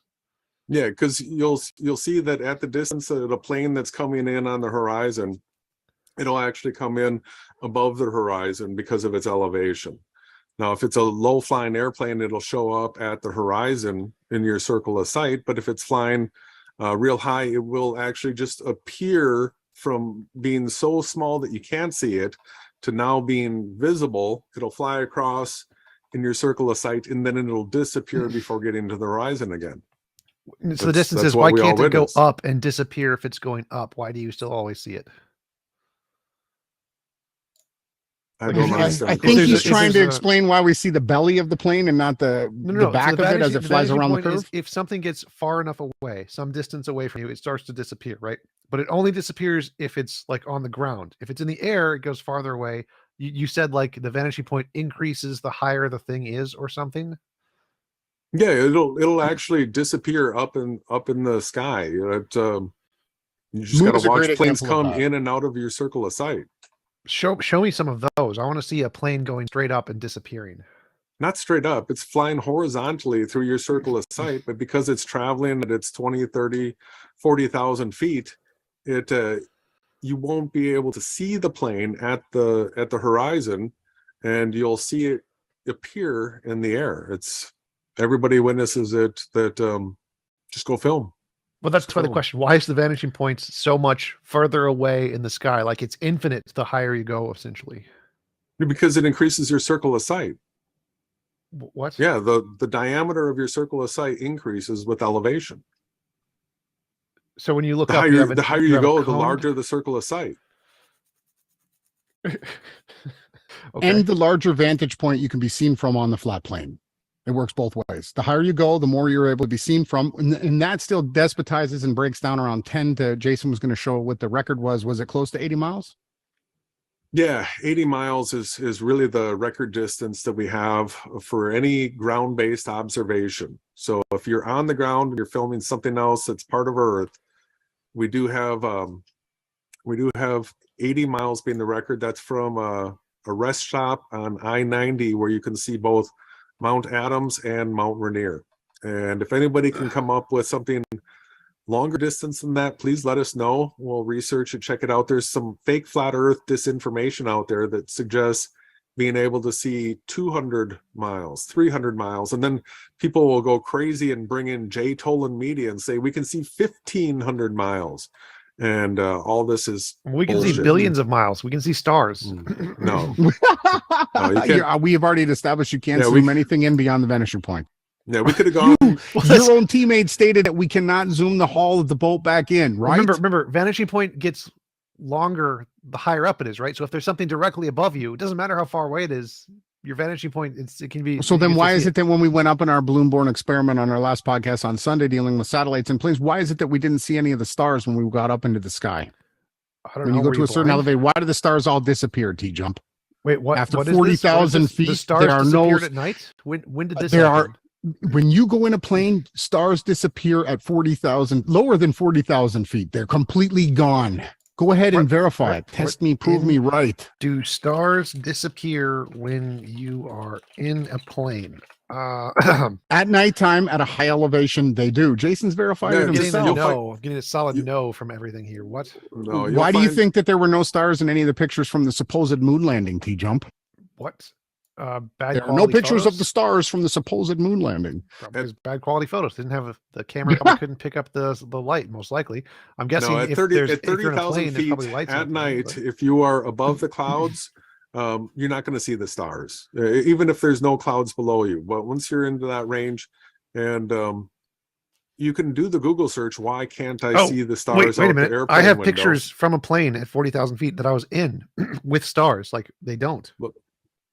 That's Because I show flew. it. Show us. I flew on a trip to where I was paid to be a speaker, and we went into a plane, and it went up, and Or we had maybe you were pictures, like it was 4,000 was feet or from my something. girlfriend's Right? trip to France. You might have been lower than what you think you were. You have to, What? because we've all experienced it. I've been up high and there was no stars. Jason's been up high and there's no stars.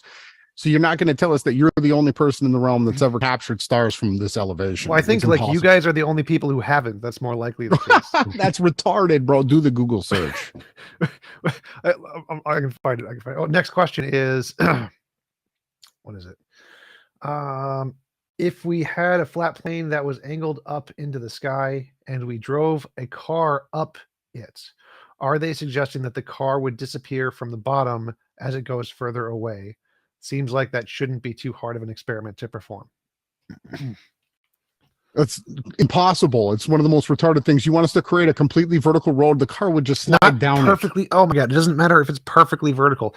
Any vertical direction up will work at any it. If you incline. have a flat plane, you have a circle of sight that has a vanishing point on it, depending on the height of your observing either camera or eye position. So no matter what plane the flat plane is angled at, you will still lose the object depending on the distance to the vanishing point.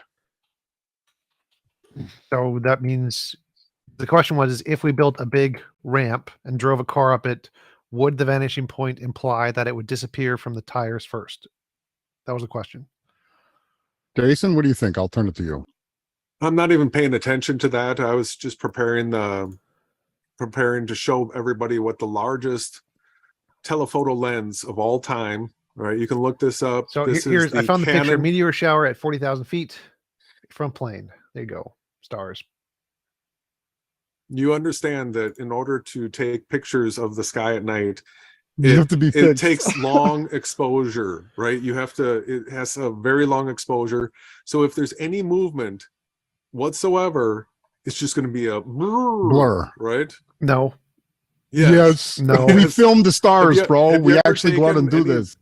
No, it photography depends of on the camera you're stars? using. If you're using actually an No, expensive have camera, you that's ever not garbage, filmed the you don't star actually do trails? that because T-Jump, have you ever filmed the star trails or taken a picture of the night sky? Yes, many Were you times. stationary? Any vibration, even too much wind, will end up in blurred. Like literally, you're just results. wrong. Here is a picture from No, a we're not plane wrong. window of stars outside of a plane at 40,000 feet. No, it's CGI. I've already gone through all the YouTube stuff. That's crazy. Yeah. Listen, you cannot. If you can take a picture while walking through your backyard, take a Answer the picture question. of the So stars. the question and was: show me. is if there's a ramp going up into the sky and there's a car driving up it, would the vanishing point imply that the car is going to disappear from the tires first? Everything disappears from the bottom up at a distance. Yes. So correct. your answer is yes, I think. Yeah. All right. Why are the legs reflected in the photo of the girl? Because she was Reflecting. beyond the vanishing point, and she was disappearing into the vanishing point. That's that glossy layer where you saw the haze or whatever. That is where the person disappears into. Eventually, if they can go far enough away, they will completely disappear into that haze. Okay. It says haze and humidity are causing refraction. That would be the answer that he gave. Air conditioned space. It was we chose the location so that nobody could say that it was humidity and things like that. Humidity exists in air conditioned spaces too. Heat, cold, temperature differences, cold falls, heat rises. Turing test. Thank you for the super chat. Thank you for the lulz, TJump. You're welcome. Could you please share the details of the flat Earth model, a maps perhaps from Turing test? Yeah, we can, but you know what? That actually sounds like it would be best suited for our next conversation, where we actually go through the model that works. Well, do you have like just a quick picture you can show people? Sure.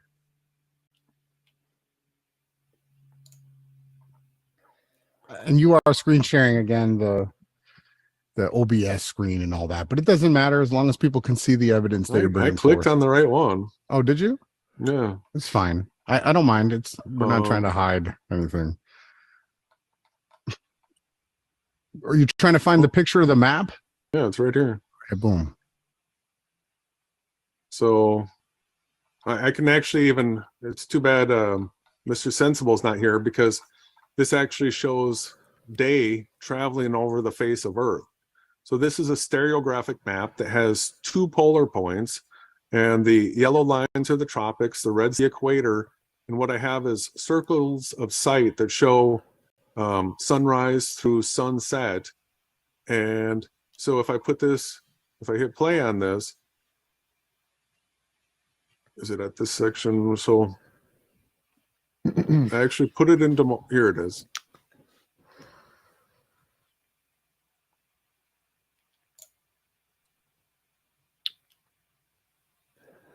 Come on. So they're right, asking, are they suggesting this is an accurate flat Earth map? This is it? Yeah, and it's also your sphere Earth map too. It wraps to a ball. This is the same map you need.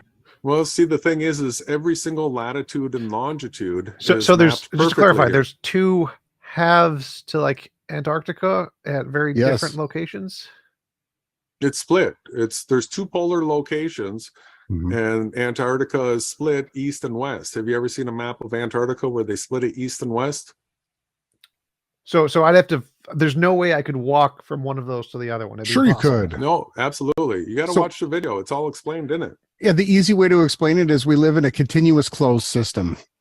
To answer the great science question, if there's dragons beyond the horizon, I just took the liberty of just helping George Smoot and the rest of science out. We actually do have definitive proof that we live inside of a contained, closed, continuous system. So there's no way to get from the left side to the right side. So you just simply walk across it. Yeah. What? Fly, swim.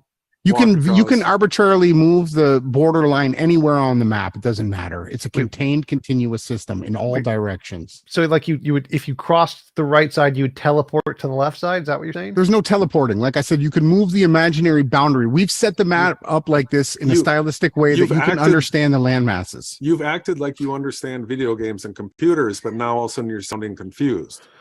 Well, in a video game and computer, you teleport from one zone to the other zone. I don't understand. Sure. Like, so you're saying that we're in a stereographic virtual reality. There's no teleporting. Bridge. No Einstein-Rosenberg nonsense. We're in a closed, continuous system where you can move in any direction and come back upon the original starting point. But there is no else to go outwards outside of this realm, this map that we're showing. This is it. North to south, east to west, it's continuous. There's no looping, because when you get to this edge of the map, you're simply just moving to the next side of the map. Every kid that did a grade 3 studies that learned how things would navigate from one side of a flat map to the other understands this. You'd have to be brain dead to not understand the concept. So if I have a flat piece of paper, right, and there's a left corner and a right corner, what mechanism teleports me from the left corner to the right corner if I walk off the edge? How does this work? Stereographic virtual reality. Do you understand how video computer games magic. No. What? He said computer magic. Do you understand the principle of how you go from one side of a map in a video game to another? Yes. Now, if you're in a computer magic. stereographic virtual reality, you understand. Good job. Yes. Excellent, TJump. You got it, bro. And the fact that we're able to model it and we put it in games like Atari, Asteroids was one of the first, helps prove the point. You don't have, you in your debate with conversation with Jason, you pointed out that some of your games are spherical. Yeah. And then you zoom in on a flat map that has a circle of sight that you can see. Most maps, you have to engage into that other section of the map for the light to turn on. You understand all these concepts. I know you do. I was just trying to understand. So you think that there's a computer teleportation system that loads? No, you just made that nonsense up. I explained to you that it is a continuous closed system. So therefore there is nothing else than what you can see, but you can travel in any direction and come back upon your start point. Now, we haven't circumnavigated the earth north to south, nor do we have any evidence of it. But east to west, yes, we have, including the sun and the moon and all the stars. They do that every night, depending on where you are in the realm. All right. Super Squid Hunk asks, is there a way to calculate the vanishing point? How far away does something have to go before you start seeing the bottom disappear? Can they provide a calculation? So it's something that you got to test, because it's going to be dependent on the instrument that you're using. So whatever camera, whatever focal length, that's all going to play a part. So what you can do is just test things. You can measure out distances, see at what distance it starts to disappear for that tool. When it comes to the curve calculator, as far as how far we're supposed to be able to see it, it is relatively accurate from what I've been able to see, that at the elevations, if you type in that you're 1,000 feet in the air, the distance to the horizon calculator will give you a pretty close approximation of what you're going to be able to actually go out and see and witness. Because they had to back engineer what they called curvature with an actual observable evidence. No, we're asking about your circle of vision number that's made up by you, and that. But it's not ours. No, just measurable. No. Using right off the internet. This doesn't exist in round Earth models. This is your thing. Distance, so you're saying that distance to the horizon calculator. Well, no, because you're saying that things go up and they are also affected by this circle of vision. Everything that goes up comes down. Yeah. I wasn't talking about gravity there. So you're saying this circle of vision thingy, when things go up into like straight up, like let's say a spaceship that could go into space or something. Let's hypothetically say there was such a thing. You're saying because of this circle of vision thingy that you think exists, the spaceship would disappear from the bottom up.